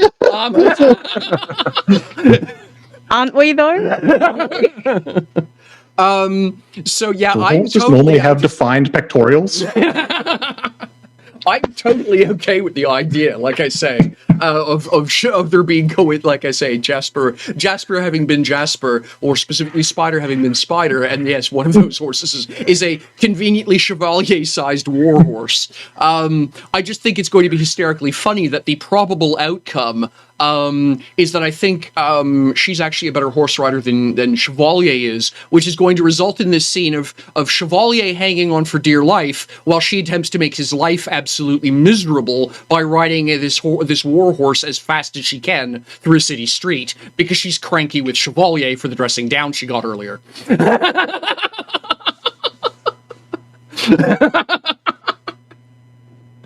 does that mean Alexandri's on a horse with Lucas then? Yes, that's exactly what that means. Oh, okay, right. Damn it. Like I say, that's Not what she was aiming to do. If it's up to you which version of the plan you go with. I'm telling you that these are the two pictures. You tell me what you're doing. Yeah, but Like I a like that funny one. image. I like that image though. So Love that image. I also love the image of Alexandria and Lucas on a horse, both subtly trying to take control over who's leading. oh yeah. Oh, absolutely. don't know what Alexandra's makes just you like, think it'd no, be I'm subtle." riding this. No, it's not It's not subtle at all. subtle. It's not subtle.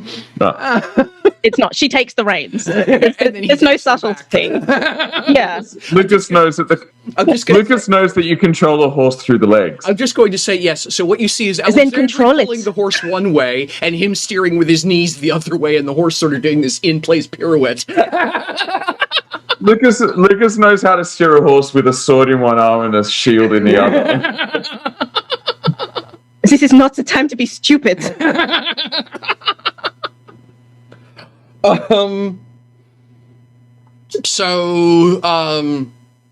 Ditto. Yeah. So I'm actually going to ask everyone to roll me 3d6 this time. Call out any ones. And I have this other idea because there was the third horse that I just grab Ramiki's dress from the opera, pin it to the third horse, and just smack it on the ass. I'm totally okay with that. I'm totally okay with you having done that. So anyone? I got a 6 this time. Okay, very good. Try again, Chantal. 1. A 1? 1. All right. So For me, none for me. Okay.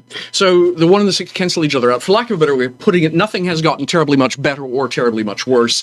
There's still, I mean, so far, if nothing is degenerated into an all-out riot. But there's still but I'm just going to say, as you guys are heading out the entryway for the governor's residence, the outer stone wall and outer dike area, there's obviously, I think it's not going to be lost on Lucas that there's an awful lot of stern-looking fellows who are all dressed in the same black leather pants and white shirt, heading in the direction of the performance area of the joust field, i.e., an awful lot of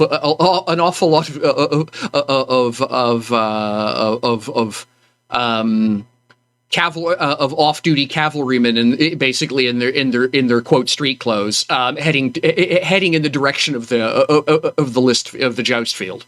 So you guys will get out into the street, veer north, and start heading up in the direction she points. You are on one of the principal 4 access highways. The Progress Confederacy is remarkably consistent about this. There is an east-west road, there is a north-south road. And you are on the north-south road heading north. All right? There is a lot less... there's a lot of excitement in the air. It's not sweeping like a wildfire through the city, but I think just everyone knew there was supposed to be a big party after the big concert tonight, so a lot of the bars are busy. There's a lot of people out on the street. There's people heading in the direction you are all. I'm not going to use this term fleeing. That sounds very much like it looks like what you're doing. So moving hastily away from. There's an awful lot of people heading in the direction you are hastily moving away from. So, yeah, you are actually going to make it to the Beggar's Temple without any big incidents. I will ask Spider to make me a perception roll and a logic roll. Perception and logic, you said, right? Yeah. A 12 and a 7. A 12 and a 7. You're going to wind up at one point, I think, probably having the proverbial two guys with a plate glass window step out in front of Force Bubble Horse, and I think at that point Chevalier is going to need to make an agility roll versus a target number of 12, because Ramiki will wait until the absolute last minute to do a hard right turn down an alley. Oh no. She's having a great time. My roll of 19 suggests I've been tired of her nonsense and just reactivated gyro stabilization. Got hydraulics going. So yeah, there's going to be this whole thing just looks like it's really bumpy, and then he's just like, this is tiresome, just stops, and he just stops moving, but the horse is still going up and down. I was just going to say, suddenly it looks like doing the genie thing on the back of a carpet. The carpet's flailing wildly, and he's just kind of at the same level the whole time. She had her fun, and now. So, other than that, I think it goes pretty well, right up to the point where you're about a half a block in front of the from the Beggar's Temple, when there's clearly, I'm just going to straight up call it. There's a street gang waiting for you with a rope tied across the street. And Ramiki is going to basically come careening around the corner, attempting to, irritate the shit out of Chevalier, and wind up pulling up short because she doesn't do steeplechase, thanks. We've seen this trick before. I'm going to shoot all 4 of them at once. What? He shoots all 4 of them at once, he says. Well, I tried it once. We're going to try it again. I will... it was successful last time because of the roll of 20, but whatever. I'm just going to say, so I'm willing... So what I'm going to ask everyone to do is roll their initiative. That's a good idea. Yeah, and then we'll go from there. I personally think this is funny as hell, and so, yeah. Initiative. Agility. Remind me, initiative is it an agility roll? Let me just double check so I'm quoting it correctly. Just scrolling my aid memoir here real fast. D20 plus agility. Yeah, it's a D20 plus agility. Yes. With possible advantage depending on what gear you want to use in the first round. Yeah. Wait, so it's not a normal agility roll. It's D20 plus your raw agility. It's an agility roll. So yeah. So if you've got a 5, then you're rolling 2d8 or whatever it is. 2d6, right? Yeah. So long time since. Sorry. Yeah. It's been. I have advantage 2. What does it say advantage 2? If you've got like a swift weapon that you plan to use in the first round, it gives you advantage. Essentially, that is the inherent quick draw ability. There's no explicit quick draw. There is inherent quick draw that goes with some. For example, it turns out that swinging a great maul off of your back takes a little bit of wind-up time. That's slow. Knifing someone because they're in your way, less so. That makes sense. Yeah.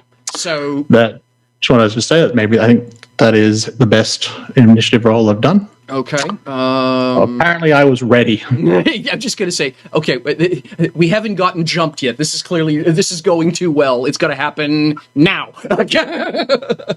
All right. So, Spider, initiative, please. Didn't hear it. 24. Wow. Yeah. All right then. Lucas, initiative, please. Yeah, mine was a 9. Not so good, but still there. No. On the board. V, what is the mighty roll for the mighty V? 38. Oof. Yeah. V goes, a day passes, everyone else realizes they're in combat. Yeah. And Alexandre. Apparently, she and Lucas are fighting because it's an 8. An 8, okay. Yeah. Caught up in their own little knee battle. They are busy. I'm sorry, I just think that's hysterical. All right, and I'm just going to do a block roll for the... Lucas has got one stirrup. Alexandria has the other stirrup. There's like... Get out of the way! You don't stop because you see the threat. You stop because the horse is just like, no. Well, no. Make You know up what? your mind. No, we don't stop. That's the problem. No. Guess what forced move does? We're not, yeah, I think that's the one thing is that they definitely don't stop. I like this. I want to see where this goes. All right, Do so okay, that was a 6. My apologies for bumping. Gosh, I'm clumsy today. That was a 6, I said. So the 6 will explode. So we're sitting on, and I'm just going to reroll 3 as the low dice. And that came out of 1. So all total, the bad guys are, it's 15, 20, going on 27. Ooh. Yeah, that's a So, okay, so the street gang is going on 27.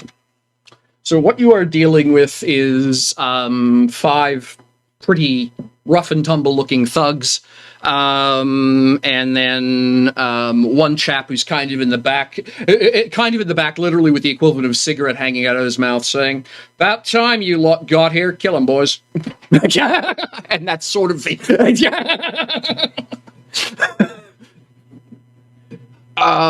So yeah, and then we begin. So that is essentially, you come around the corner. Ramiki rears the horse up short because of the rope strung across, literally at neck level. It would have clocked the horse. It wouldn't have gotten to her. It's strung at basically throat level for the horse. It would have crippled the horse up. So she rears the animal around, trying to spare it injury. And then and that's sort of the moment zero. The leader of the hit squad does his, "Yeah, right, boys, kill him. About time you got here." And then V says, "Actually, 2 minutes ago." Behind them going, no. These springs. So how far is it between where they are and where my Chevalier and Ramiki is? Tell you what, I'm going to roll a d20 plus 2d4 for her, and that will be her horse riding. And to determine what, for lack of a better way of putting it, how much clearance you guys have got from the rope. And the bad guys are essentially standing just a few feet on the other side of the rope. So just one sec. What kind of gear are they packing? All right, so that's... Oh, God, she rolled well. Okay, that's a 2 there, and that's a 2 there. So, yeah, okay, so no problem at all. So she manages to pull the animal up. The horse was never any danger. She's actually apparently doing pretty well when it comes to horse riding. And so there's probably a good 5 feet between the horse and the rope. It was literally strung so you wheel around the corner and pile straight into it. Right. And like I say, if it's clearly aimed to knock the horse down, and that would put that would put an unwary rider under a horse. Yeah, quite literally. And so I think you've got a good 5 feet of clearance, and they're probably 6-8 feet away on the other side. What they seem to be carrying, okay, so The make a perception check real fast. It's versus a 12. It's a pretty easy roll. It's a combat situation, but it's not hard. The lighting is crap, but I believe you've got bonuses against that. So 23. 23, easy. So I think at that point you're very the generic thugs are armed with short knives and cudgels. The guy who's calling the shots, if you will, has got the only thing you can obviously see on him is he's got a brass knuckles. He's got a cestus glove. Basically, it's just a heavy leather glove that's had metal plates and studs in the back of it. Yeah, for against a normal human being, that would be crumpling. Chevalier's not that concerned, I don't think. I mean, yeah.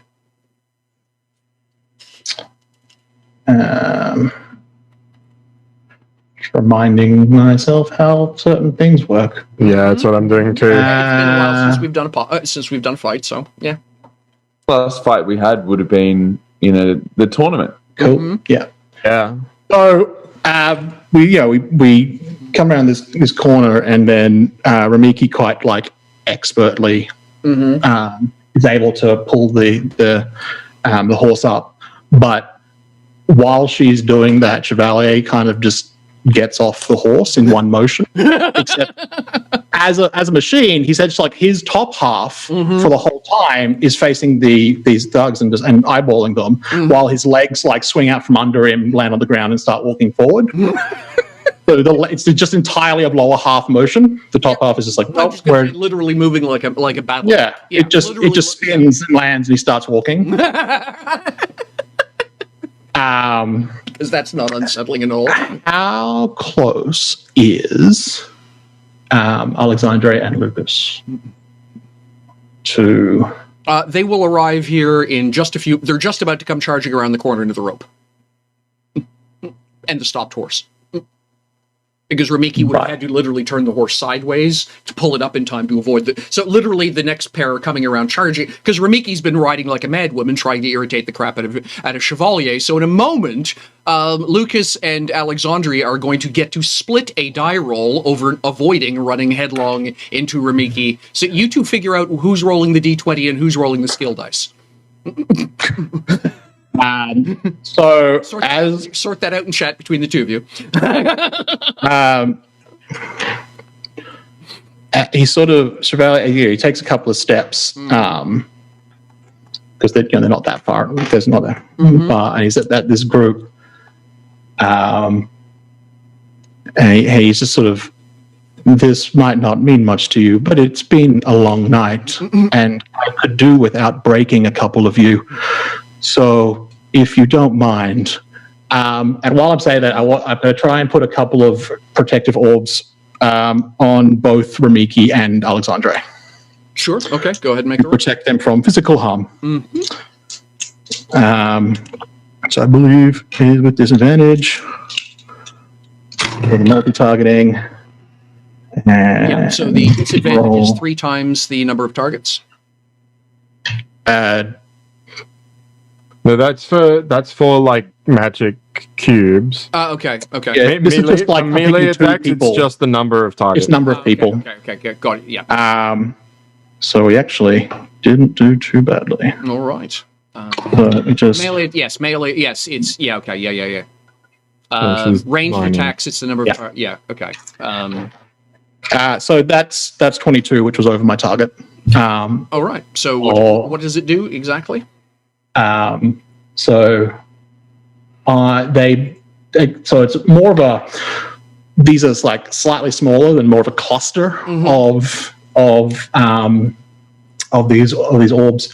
Basically 2 sets. One starts going round Alexandre, one starts going round Ramiki, and they will add to their defense scores against physical attacks. Yep. They will add 6 to their defense scores. Okay. That's a lot. When people try to attack them. Okay, very nice. I don't know. Yeah. Can't really get much further without like triggering this aura. That is the aura still on? To be I was going to say, yeah. Now the question is, the initial conversation had been that it was cast on, that it had been cast on Ramiki, which basically means that, They can't get close to you. Yeah, as long as you're within 5 feet of Ramiki, they can't physically lay hands onto you. But that's not going to stop them from. That's not going to stop them, for example, throwing knives or shooting you with whatever they, with crossbows or whatever implements they may have. And what was the power level of the force move? I think what you rolled. It's like half It's the aura. a PL2. It's a PL2. It's a PL2. So it knocks them back like 5 foot. Yeah. Yeah. It's more of a crowd parting thing than a deterrent to an active attacker. Yes, exactly. It's Moses versus Red Sea. Yeah. Yeah. I mean, they still have to beat it to get within range in order to hit, but if they can throw something, then they can, or they have a reach weapon, then they can get through. Yeah. So the person with the Cessus glove isn't going to get through unless they can beat that. Yeah. Sure. Specifically. And then when they do, trigger when you leave it, or if does it only trigger when you go into it? When you go into it. Yeah. People going into it. Yeah. It causes a problem. I might stay within it for now. Okay, so you'll remain very good. Oh no! Hang on. Hmm? With a forceful blow, magical gust, you move your target against its will. Yeah. So it's when you go to them, they get pushed back. It's when they interact with the aura, wouldn't it? When it's being used as an aura. Oh, that's true. Yes. 2 Banes. Like they'll hit the aura and they'll take a attack roll or something. Triggers only once per round. Can't be affected by a Bane more than once per round from the Sandcastle. Yeah, that's what I was thinking. Like they move back 5 feet and they just keep moving. Yeah. So if someone who's actively trying to get to you was just push through. Yeah. So what it does is it basically function. Yeah. So what it does is it keeps people casually from being in your space. They get shoved back, and most people find that unpleasant and move away. So yeah, it's a good way to part a crowd as required. But someone who desperately wants to, but effectively all it does is it just costs them 5 feet of movement to get to you. So if they've only got 30 feet and you're at 25 feet, that last 5 feet actually costs them 10 feet. They can't reach you, is what it does. Right. All right. Thank you, by the way, Great Mustache. Deeply appreciate your assistance as we sort through the rules. I'm really enjoying, just so it's said, I really do enjoy the Open Legend system. There's just a lot of little odd things that until you actually hit the moment, you go, oh, how does that work, right? So, yeah. Okay. And so, all right. So that brings us to Spider. Spider, what's Spider doing? You Can't hear you. We can't hear you. Leave the bad guys rolled higher than I did.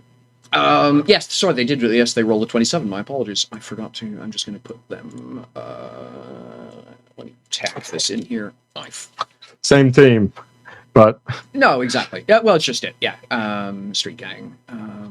It's hot. 27. Blip, blop, bloop. 27. All right. So what are they going to do? I think. Bloody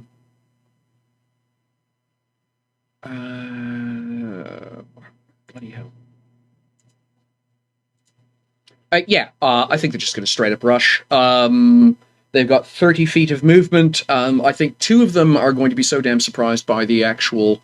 actually, what I'm going to do is... so it's a power level 2, which is a DC 10, yes? It's agility. DC 14. 14, thank you. 14. All right. It's twice the power level plus 10. Twice the power level plus 10. So what I'm going to do is because I'm just going to roll the group, I'm going to give them... their agility score is 2d6, so I'm going to give them advantage 1, basically, to push through as a group, and depending on how they... Oh, that's interesting. No, I'm sorry. I just glanced at something in chat here. So what I'm going to do is give them advantage 1, and then depending on how they roll will be how many of the actual gang members manage to make it through, and how many just bounce off the shield, for lack of a better way of putting it. Essentially, they're about as surprised to see your shield as Ramiki was to see their rope. Yeah. Makes sense? Mm-hmm. So, and I'll just grab the third dice off the spare set here. Whoops. All right, so that's not a promising roll. So there's a 1 there. There's a 4 there. Wow, they rolled like absolute crap. And another 1. Oh no! So their total roll. What a shame. So their total roll is a 5. So for literally, they are absolutely taken off guard. They charge forward and bounce off of, not quite bounce off of, but and it's not quite as bad as playing mime for a moment. But for lack of a better way of putting it, they don't know what it does. So when they charge up to it and they get shoved backwards, they're all looking around trying to figure out, okay, do we try that again? Sort of thing. And so there's this. Literally, so they're literally going to lose their first initiative as they all kind of run into this thing and go, what do we do? So yeah,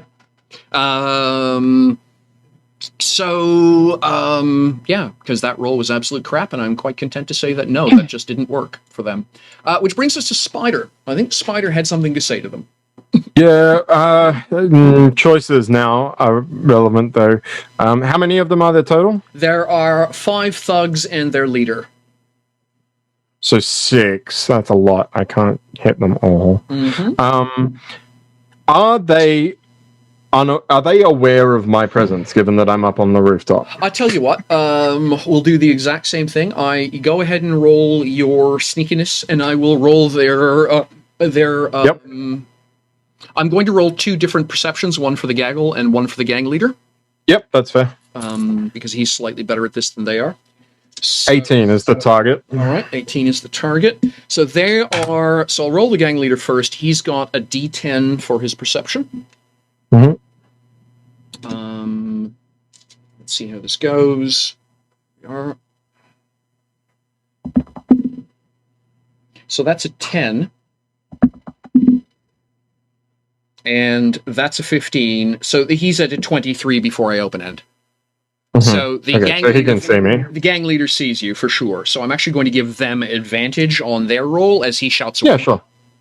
Okay. And so their perception is a D8.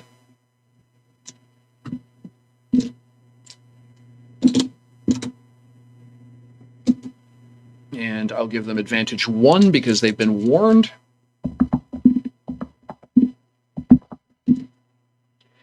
So we've got a 6. Oops, that was that face. And they're so worried about that frigging force field they completely do not hear. So they roll a 9. So the thugs as a group are caught unawares. The gang leader is not. Okay, that's good to know. And none of them reached melee range with an ally of mine, did they? Because they all stopped at the force field. Yeah, I'm just going to say they're literally just outside of range on Chevalier. They'd love to whack him over the head, but just can't reach him. And so disadvantage and advantage, if you stack them up, they just they cancel each other out. They can't, yeah, so it's like the grand total. Yeah, so if you've got disadvantage 2 and advantage 1, you wind up sitting at disadvantage 1. If unaware, you still get lethal. Yeah. Yeah, so if I target one of... Mustache just piped that, so yeah. Yeah, that's what I was trying to work out. So any of the thugs I can do a lethal strike on, which means I get an extra advantage. Mm-hmm. So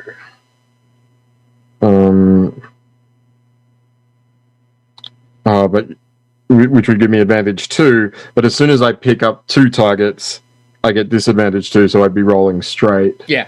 If I wanted to go to 4, I'd have disadvantage 2. Yeah, so or 5 what I have written down here... That's not really... Multi-tag, so at range, it's the number of targets. Your disadvantage is equal to the number of targets. I think maximum. I think. Look, I pulled that trick once. Let's go for something different. Let's see how how bloody hard Spider can hit just one guy. Mm-hmm. Whichever thug is right in the middle, I'm gonna go hard as possible right for that guy's eyeball. Sure thing. Let's have a look. Mm-hmm. So I get 1 advantage for agility specialty and 1 for lethal strike. Oh yeah, so this is also a lethal strike. Mm-hmm. Which means he will not be here he will not be able to heal that up with a good night's rest. So 12, a 6, a 5. So that's already 23 plus A whole bunch of good night rests. 28 in total. 28. That is oof. What's the target? His guard is 12.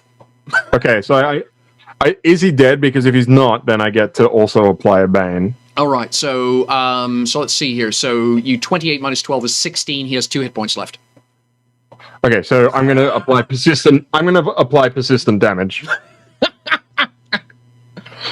Right, and so that's. I'm just going to. You said the middle guy, so he's taken 26. He's taken 16 out of 18, and he's got. And he has what power level is that? Power level 4 because I have 5 in. What's that? So it's a D6 every round. PL4 1d6 persistent damage. Saying is there are 4 thugs and 1 leader. Yes, there are 4 thugs and 1 man with an arrow, a crossbow bolt sprouting out To the from knee. his eye. Oh. Well, it'd have to be because he won't be an adventurer tomorrow. Yeah. Won't be a thug tomorrow either. So Lucas Alexandri, Lulix. So I need an agility roll, please.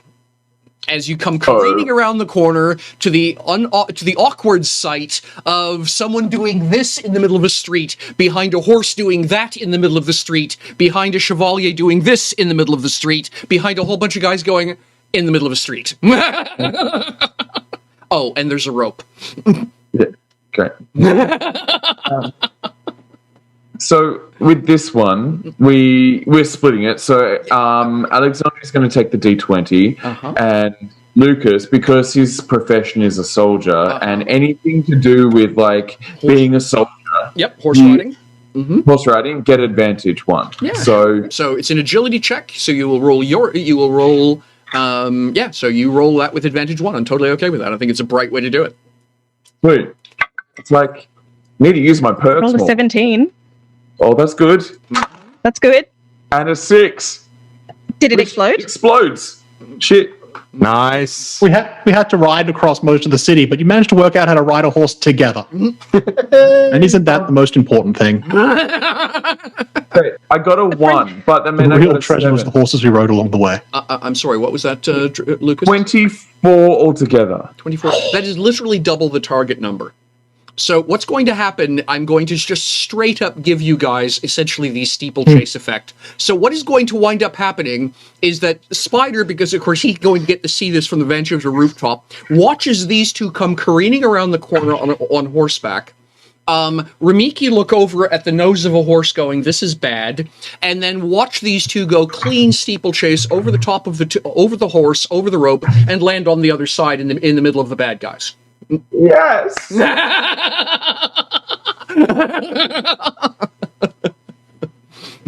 It looks amazing. It does. And that's I what's see fun important. in that. I see fun in that. I'm ready. Let's do it. And ladies and gentlemen, Let's go. it's time. No.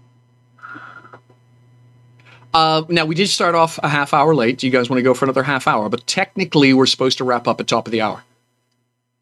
So I'll leave it up to you. But if people need to sleep, I do understand. Well, I it's, do just, need- it's like, I- for me, it's the difference between 11 o'clock and 11:30 in the morning. It doesn't change a damn thing for me.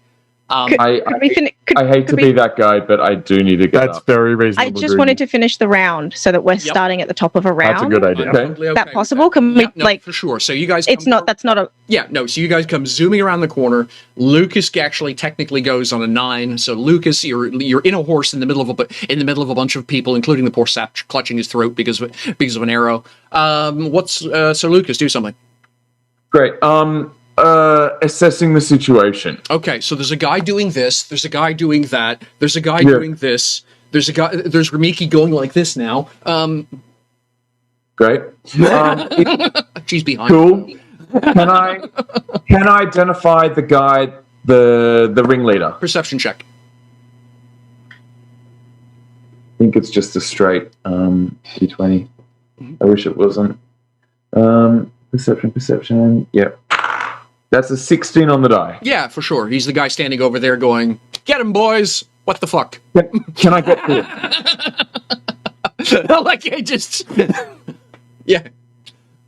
I can. Great. I'm gonna hear what you said. Go. Say. Can I get to him? Yeah. Okay. Do you want to ride the horse over or jump off and rush him? I want to jump off. Yeah, absolutely. He's within 30 feet. If he penalizes you 10 feet of movement for the dismount, you're fine. So yes, you can. I'm happy again with the roll you guys came up with. Literally double target number. Yeah, off the horse and charge over to him. Then what?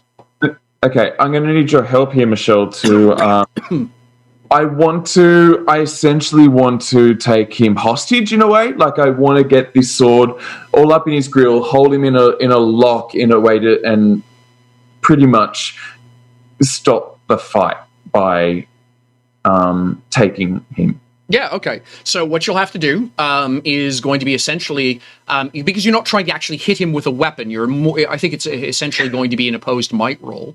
It could be a Bane attack with like incapacitate. Or yeah, that would be a way to do it. So I was just going to say the catch. Yeah, so I think that's actually it is. Yes, it's incapacitate. I think is a very good way to do it. And I'm going to say that it's going to be might versus agility. Essentially, him trying to get out of your grasp while you're trying to grab onto him to get him to a position where you can. Yeah, I don't think I've got immobile. Oh yeah, incapacitated is an agility attack. Incapacitated is more like paralyzing someone. Yeah, okay. Right. Immobile. Like a nerve strike. Yeah, I think you're right. Oh yeah, immobile, grappling, nerve strike, this kind of. Yeah, okay, yeah. So yeah, we'll use immobile. Might, because that is my. I don't mind you using might because he's going to use his. I'm actually going to just edit this slightly. So yes, it'd be against his guard. Like a mobile is just might versus guard. Okay, that's fair. It just guard also includes armor, but that doesn't make any sense to me. But fine. Well, your Bane attacks are against a defense rather than an opposed roll. Yeah, that's more like a D&D kind of thing. Yeah, fair enough. Yeah, I'm still getting used to that. Okay, his guard. His guard is 12. So yeah, I think you'll just hit him automatically if that's the case. Another one I've got, demoralize. Yeah, sure. If you essentially mechanically want to, now demoralize is I think a bit more presency based. But again, same idea. And what that does is assign everyone, all of the bad guys wind up with disadvantage 1 on everything they do, because you've got their boss. If they keep fighting on, bad things will happen. Blah blah. And I'm okay with that answer as well. I think. Well, I mean, yeah. Technically, I was just going to say technically. So. Yeah, technically, you can do multi-bane, but then you wind up taking disadvantage on the two rolls. But I think if you can do that without a feat. I think you need a specific thing. Okay, yeah. There's a feat that allows you to couple them together. Yeah, fair enough. Okay, I'm not demoralizing him. I'm trying to demoralize everyone, which is kind of it winds up an AOE attack. Is essentially what you're doing. It's a 6-target AOE. It's a 5-target AOE. So you're at a minus. I'm trying to do the same thing with the best chances of succeeding. So I'm going to immobilize him. Yeah. You treat it as an area attack, which would probably give you a better roll rather than a multi-target attack. Fair enough. An area attack. Yeah. So you work out the area of the. That's literally what I'm about to do. It's this X by 10 by 10 square or whatever, and then it's. For every 5 foot of that square, it's a disadvantage. So however big you need to encapsulate the people. Yeah, all right. So there's 5. It winds up roughly the same problem because they're basically all trying to push in, crowd in. So even if you space them at a reasonable melee distance away from each other, about 3 feet, there's 5 of them. You're looking at 15 feet. It'd be 3 squares, maybe. Yeah, call it 3 squares. Yeah. To hit the guys up over by Chevalier. Do it as a line, that's probably we're trying to optimize. There isn't just a line of them. Yeah, exactly. It catches a line, starts at you, and runs to them as far as I remember. Doesn't necessarily. Oh, It stops at a it's point. just an arbitrary. Oh, yeah, that's right, because that's how you do things like firewall and stuff. Yeah. Yeah. So that's 5 by 10. So you just do 2 of them connected. Yep. So if I demoralize within that It's thing, one. that, I'm just going to say, yeah. So it's 2 points. It'd be 2 points of disadvantage okay. to do Yeah. that. Yeah.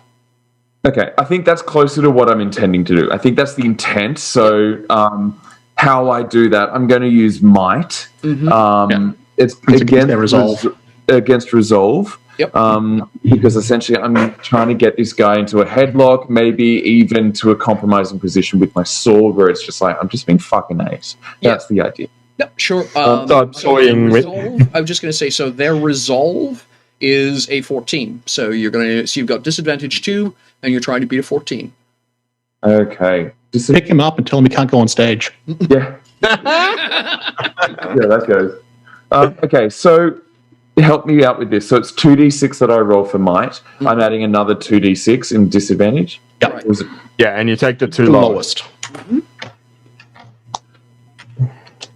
Oh, well, it's a d20 plus 4. It's a d20 plus 4d6. Take the 2 lowest d6. Excuse me. Luck, everyone. Lucas is Got doing this. Just roll a 20, you're fine. Yeah. Whoop. Floor dice. Okay. That is an 18 on the 20. Then I got a 3 or 4, and then a 7. So 25. So they are okay. So all of them are suffering from demoralized pain. Great. It was you were doing demoralized, right? Yeah. Hold on. There's one thing I want to read. I want to have a look at as well. Inspiring champion. Oh, it's a damaging attack. That wasn't a damaging attack. Inspiring champion. That's awesome. So it doesn't work. Disadvantage 1. So hang on a second while I update all these poor slobs. And I'm pretty much just going to say, shout at them at the same time. Oh yeah. So what's this look like? Give Essentially, I'm just like, you can stop this now and let us pass, or you can keep going and die. All right. Very good. I think you've probably got their attention at that point. Dying wasn't on the menu for this evening's festivities. Alexandre, what are you doing? So Lucas has decided to demoralize them. Alexandra is going to try to outpresence him. She's going to pull back her hood, scream like a banshee, quite possibly look like a banshee. Who knows what the song's going to do? And use fear and tell them to run. Okay. Hang on a sec. I need to make a die roll on my side because I haven't done it. I should probably roll to see Actually, no, whether I it need to works. make a die roll on my side Oh. because reasons. So hang on a sec. I'm going to say the sentence, I don't know what the song will do, but here, let's go, is just horrifying. Yeah, That's exciting. I was going to say, and you see, that's the actual issue here. I don't know what the song is going to do. Hello, Ramiki. Oh, that's wow, fun. that is an absolutely shit roll. That was a 3. That with is advantage. So her total here is 6. You can add advantage 2 to your roll. What is going to happen is that there's going to be this absolutely probably functionally horrific moment to anybody who glances at it, who is going to see Ramiki and Alexandre move in perfect sync. Hands come up, the hoods come down, and they both shriek like banshees. It doesn't do. It's not so fun.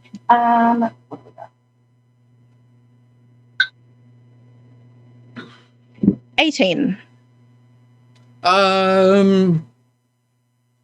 Right. Against their resolve, which is at a disadvantage. Yes. Well, I'm just well. Resolves on roll. Yeah. So the boss has got a resolve of 15. The thugs have got a resolve of 14. They are already pretty much hosed in terms of morale.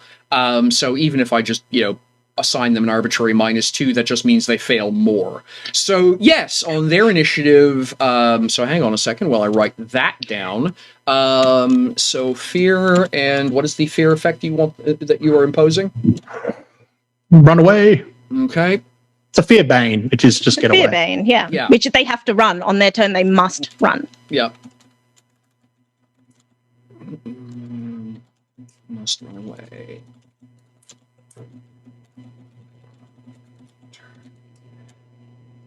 Okay.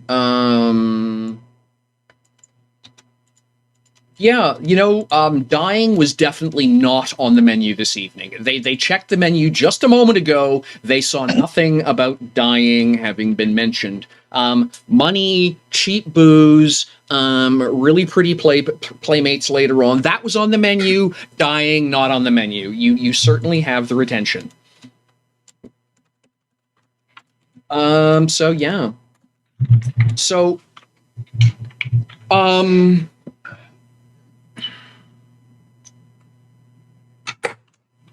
right then.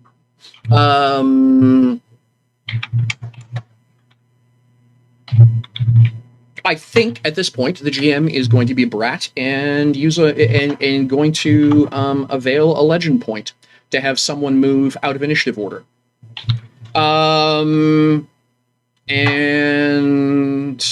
So hang on a second while I update that. Alexandri's still mounted. She didn't move. She just I know. And that's the funny part is both of you and Ramiki are both on horseback, moving in perfect unison, doing the same thing. Okay. Is this cool enough to just like have a streak of lightning just flash in the sky, like just like how does the Song of the World respond to that? Anyway. Hang on a sec. I just need to very quickly. Where is the thing that does the stuff? Hang on. The Song of the World throws up the horns and refers to it as bitching. Hang on a sec. Streaming. I just need to update a file, and I need to make a note that I need to be able to put that up on screen because I haven't done that. Text files, legend points. All right, so you folks already had a legend point, as I recall it. So that brings you up to 2 legend points that the group has available. Free-frame high five. Yeah. Group. Okay. Group is 2, and I don't have record that anybody else has any stocked.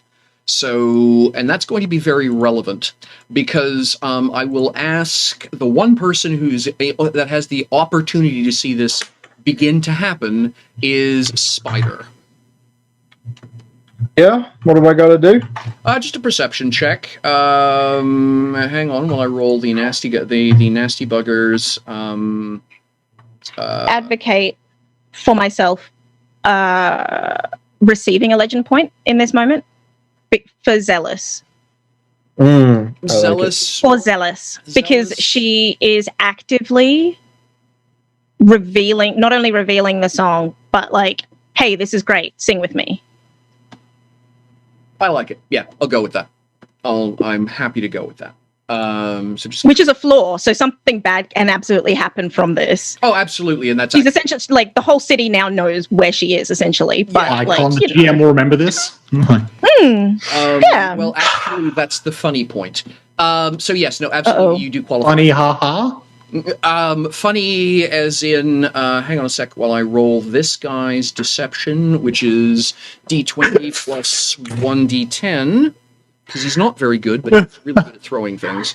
I'm going to give him an advantage. Deception, or I was just going to say it's his deception, so that trying to sneak something, and Spider's perception to see it happen. So I'm giving him D20. Stealth is usually agility, not deception. Yes, he's literally trying to sneak something into the middle of the fight. Okay. Yep, right. I see. I do like the idea of funny in the sense that I need to roll is just a wonderful answer. It's just like, oh, good. and he gets advantage 1 because you guys are all distracted. So the total on that one 16 before you, so okay, that you rolled it. So he's there's got, no all right. So Questions? I think if that's the case, you will see it happen just exactly in time to be too late. yeah. And for lack of a better way of putting it, what's going to happen is that you're going to this thing goes, it's a liter-sized crystal vial that's got brass bits on it and sensor, and it's trailing almost like incense, this purple-green vapor from it. And that's actually that's what Jasper sees, and he can follow the arc backwards to its point of its origin. Tumbles into the street and lands in front of the street thugs, who are planning on making their exit. And what happens is that it hits the ground, shatters, and the vapor suddenly turns to quicksilver molasses, is the best way of explaining what happens. It hits the ground, ripples outwards like someone just poured black, the color is molasses, the smell is sulfur, and the way it spreads is mercury. And it puddles outwards. By the way, none of this fits in that 1 liter jar. There's just not enough volume there. Ripples outwards, splashing up against people's feet, against horses' hooves, and the floor turns this inky molasses black, sucking the light out of the air color. And as it ripples outwards to about a 20-foot diameter circle, you can see these vesperous purple strands streaming upwards from it. And at that point, Jasper is following the trail of the arc. There's some guy dressed in it's a kabuki mask. No, it's an oni mask. It's the classic ninja with the demon mask, and but the difference is he's clad in it's not reds. It's not blacks. It's these deep green purples. It's the same color of the smoke, and he's clearly just lobbed this thing. And again, all you can see is the demon grin of the mask, and just to make things more complicated, you're going to see a set of 6 sets of claws reach out of nowhere, grab the air, and start to pull it apart in the middle of the circle, right beside where the guys are standing. And that's where we're going to leave it for today.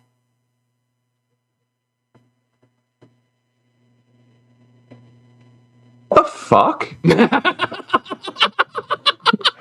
The thing I'm maddest about is that Sammy somehow knows what this is. I saw him laughing hilariously. No, that's not what I'm No, laughing it's about. Kabuki mask. It's the fact that he used Kabuki mask, which is the only used to describe Chevalier up to this point. Oh, right. But it was like, Kabuki mask. I was like, I'm pretty sure that's not what you're saying. But I then immediately just looked at Chantel and I was just like, it was just a brilliant reaction. Okay.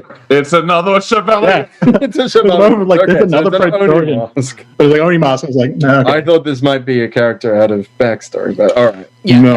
I'm just going to say no. It's because I picked the wrong. I glanced over at Chevalier's artwork as I was speaking and said Kabuki instead of Oni. But no, I do really mean that classic, the ninja demon mask. So yeah. Yeah. So that's where we'll leave it for today, folks. I thought we'd won. You did. Yeah. The We first did. encounter. This is winning. Yeah. You did win the first encounter. Hang on, here's the second encounter. Yeah. We won the right to but fight not the boss. Switch. Without having seen any of that actually happen, what are the bets Alexandri thinks she did it? I don't remember Coin calling for flip. you. I don't know what the song's going to do. I didn't expect I that. don't know what the song's going to do. This, apparently. The song's just like, that's not me. Lucas already had trust issues with the song. Now he's like, Ah, shit. Okay.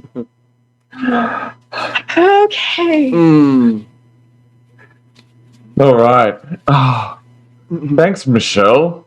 You're welcome. This is what I do. Okay, hear me out. That body leave. language, though, Chantel. Even before you grab the wine bottle. Hey, at least I now don't have to worry about like the 12.5% chance that the guy that I shot didn't die. No, you just have to worry about whether or not what's going to eat him's going to eat us too. Okay, hear me out. We leave Ramiki to die. And we hop on the next boat. True. If there's no I'm zealous. remains of her, then there's no They can't be embarrassed if she's not there. No. I don't think you understand the zealous flaw. She's your bae now. She my bae. She bae. I gotta save my bae. She stood with me. She's my sister now. This is how we roll. Yep. Oh, it's very much an internal dialogue, but it's like Chevalier is not unaware. He's just like, this is going to be a whole. This is just a thing now. We wanted to go There's with two of them. Let me guess. Now we're going with Ramiki. Look, I don't know if she's the hiking type, but we'll find out. there is space. There is space. There is. I don't know. She could be a hobbyist spelunker. We'll find out. Yep. Yeah, exactly. All right. So it's goodbye time, folks. Thank you so Yes. much. That was heap big fun from my side. Thank you very much for allowing that to roll the way it did. Let's start out with Drew Wilson. Time to say goodbye, and where can we find you next? bye everybody. My name is Drew. You can find me at Drew Wilson on Twitter and Instagram. Where will you find me next? I'll be back here next week. Very good. I'm not on the streaming much. This is my weekly stream, and I enjoy it muchly. Very cool. See you It's a next good rest of week. people who live in the upside down part of the world, says Great Mustachians. Oh my god! I just had a realization that I'm facing a different galaxy or star plan to you, Michelle. Yeah, it's actually really interesting. I've never seen the Southern Cross. I've Yeah. crossed the equator, but we did it during daylight, so I've never gotten to see the Southern Cross at night. So yeah, it's literally there's an entire part of the galaxy I've never seen. Absolutely. And vice versa. What I'm hearing is you're going to visit. So hell yes. Yeah, no, I Sweet. sort of Yeah, decided good. that. Why would I miss out on the Greater Sydney Death Adder? So Sam, Exactly. with Sam, where would I find you? I'm Sam. You can find me on Twitter, the _RealSamEP. I'm a voice actor and performer. And yeah, I've been half joking about like a counter song this whole time, and part of me is really happy, and part of me is horrified that there's even a chance that was on anywhere near the mark. So that's fun. That's one of those, I was right. Oh, I was right. Sorry, the mental image I have is the opening of next scene is going to be Ramiki and Alexandri looking at each other saying, "They're after me," and then looking at each other, "They're after you." yeah. Insert Spider-Man pointing meme here. No, I'm pointing at the Oni masker. All right, Jamie. Oh yeah, that's me. Yeah. I'm Jamie James Collette. You can find me on Twitter at Muffin Manifesto or on my website jamie-collette.com. I also urge you to check out streamedshakespeare.com, where I recently directed Richard III, which included the lovely Drew Wilson in the cast. It is available on video on demand for something like $2.50 American. Yeah, totally worth it. It's so good. It was, yeah, very proud of that production. Yeah. Everyone does a really good job. All right. And Chantel. I am Chantel B. You can find me on Twitter at Chantel B. You can also find me playing some more Castle Falkenstein on US Monday at action_fiction, which is Adelaide channel. Sorry. At 7 p.m. Eastern. It is a fully cosplayed game where we started out being like super cool, super chill, like super ready to be mystery solvers, and it devolved into all of the characters essentially immediately falling in love with the one NPC we've been introduced to. I don't do it deliberately, it just happens. So they've got a busy schedule. Got it. Yep. We've got a busy schedule ahead of us. We've got a busy time. We're about to have dinner. It's going to be great. Other They than call that, combat in the system. I mean, look, we call that a fade to black. That's our combat in this game. Streamed. It is fully cosplayed. It is fun. A fade to black in this game would be amazing. So, yeah. Action_fiction, 7 p.m. Eastern. Everyone looks hot and amazing. Like, I don't know how else to say it. Like, that's actually just the way it is. Saw a screen cap of everyone done up. It's just stunningly good stuff. Everyone just looks great. It's amazing. Yeah. That's all I'm doing because I'm preparing to move house. So like next week. Oh, hang on. Somewhere new. No. You know, I get sick of the location. Wait, before I go or say anything else. This I think is the closest session that we have to exactly our first session. Wow. I think this is, if not this date, then it would have been last week when we were playing was the date of our session 0. Wow, amazing. So we are very close to when we first started. So we are a year old. This is our year anniversary. Yeah, I was just going to say, because the character sheet I have for you was that makes sense. I'm just taking a look at a couple of the files I have, just some file dates and stuff here. Because I know we started not long after. Session 1, 7th of December. Yep, that's exactly what I have. Session 0, though, not session 1. Session 0 would have been the week before, so very close to session 0. Yeah. Yeah, because I'm just taking a look at the the tag file I've got for is the 7th of December. Yeah, that's right. So next week is our anniversary. Literally our first session anniversary. Yeah, so I think Great Mustache. All of us dying to demons is actually the way. Yeah, I think it's time. You know, it's been a year. Yeah. Great Mustache. I think I'm going to contact you over the week, and we'll talk about a couple things you've offered on the behalf. I think it'd be a great thing to do for our birthday. I think that's an excellent way to do things. And we should all wear cool hats or party hats. Yeah, let's dress up. Sure, I'm good with that. I can dress in a very large. I can dress in a very large amorphous black cloak and kind of look like Doom. I can do that. Yeah. I also demand eyeliner. I demand it.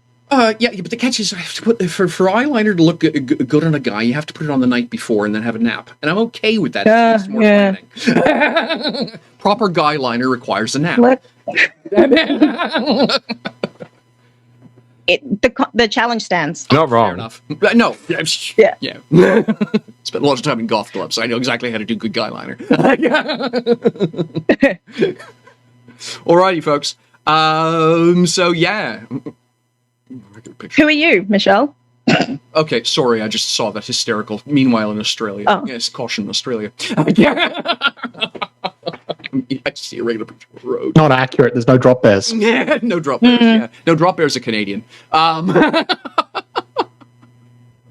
Okay. So there was literally somebody. No, it depends which way they spin when they fall. Fair enough. No, there was literally a magazine. It was an article posted that roughly the lead of the article, something along the lines of Vancouver RCMP officer comments on someone being hit by a falling bear, and his opening comment was, this sort of thing happens from time to time. And everyone else in America was, what do you mean this sort of thing happens from time to time? Like, what are you people doing up there? Yeah, bears just fall into trees around here, dude. Relax. I mean, bears climb. What do you want? So the Canadian cobra chicken and the Canadian drop bear become national memes. So yeah, and on that note, I'm the resident Canadian, Michel Vaillancourt. You can catch up with me on Twitter, MichelV69. You can also catch up with me at michelrvaillancourt.com. I did it again. Why do I You do did it that? again. Yeah, Why do you do that? I think actually it's because I'm used to giving that email address out to my Quebec family. And so I'm just so used to reading that out in the French, right? Michel. All our audience are your family too. Yeah. So yeah, and I'm trying to restart my weekly stream. Mental health issues have been keeping me off that pace, but I'm slowly working on artwork and things like that to get me back into the swing of doing it. Yeah, with the idea that I want to get back to doing my my own GM stream and start doing stuff like my game prep, where I did the Street Gang and the things that are going to come crawling out of the hole in space tomorrow on next week's session. I was actually working on that last night. I just couldn't quite screw up the courage to press the go live button. So working my way back towards being able to do that so that folks can sort of see behind the scenes how this whole thing runs. Take care of yourselves. Have fun with whatever it is you're doing. Please stay safe, wash your hands, wear a mask, all the other good stuff. We would like to see you again next week. It would really, really be unfortunate if you couldn't make it because of intubation. I'm sorry, was I being way too serious just there? Too bad. That went to a place that I did not expect. I mean, it's nonetheless true. It is nonetheless yeah, true. It would be terrible if you missed because you were on the verge of death. Yeah. Please don't do that. Yeah, Like, no, we You were taking here persistent instead. damage every time. yeah, you don't want that So persistent take care of damage. yourselves, folks. If you're watching this on the VOD, thank you very much for catching up with us midweek. As always, we love to hear from you. Post to us what you think via Twitter or email, etc. And yeah, take care of yourselves. We'll see you in a week's time. And I'm sure the heroes will have all kinds of fascinating things to talk about next week. Yeah. All right. Bye-bye, folks.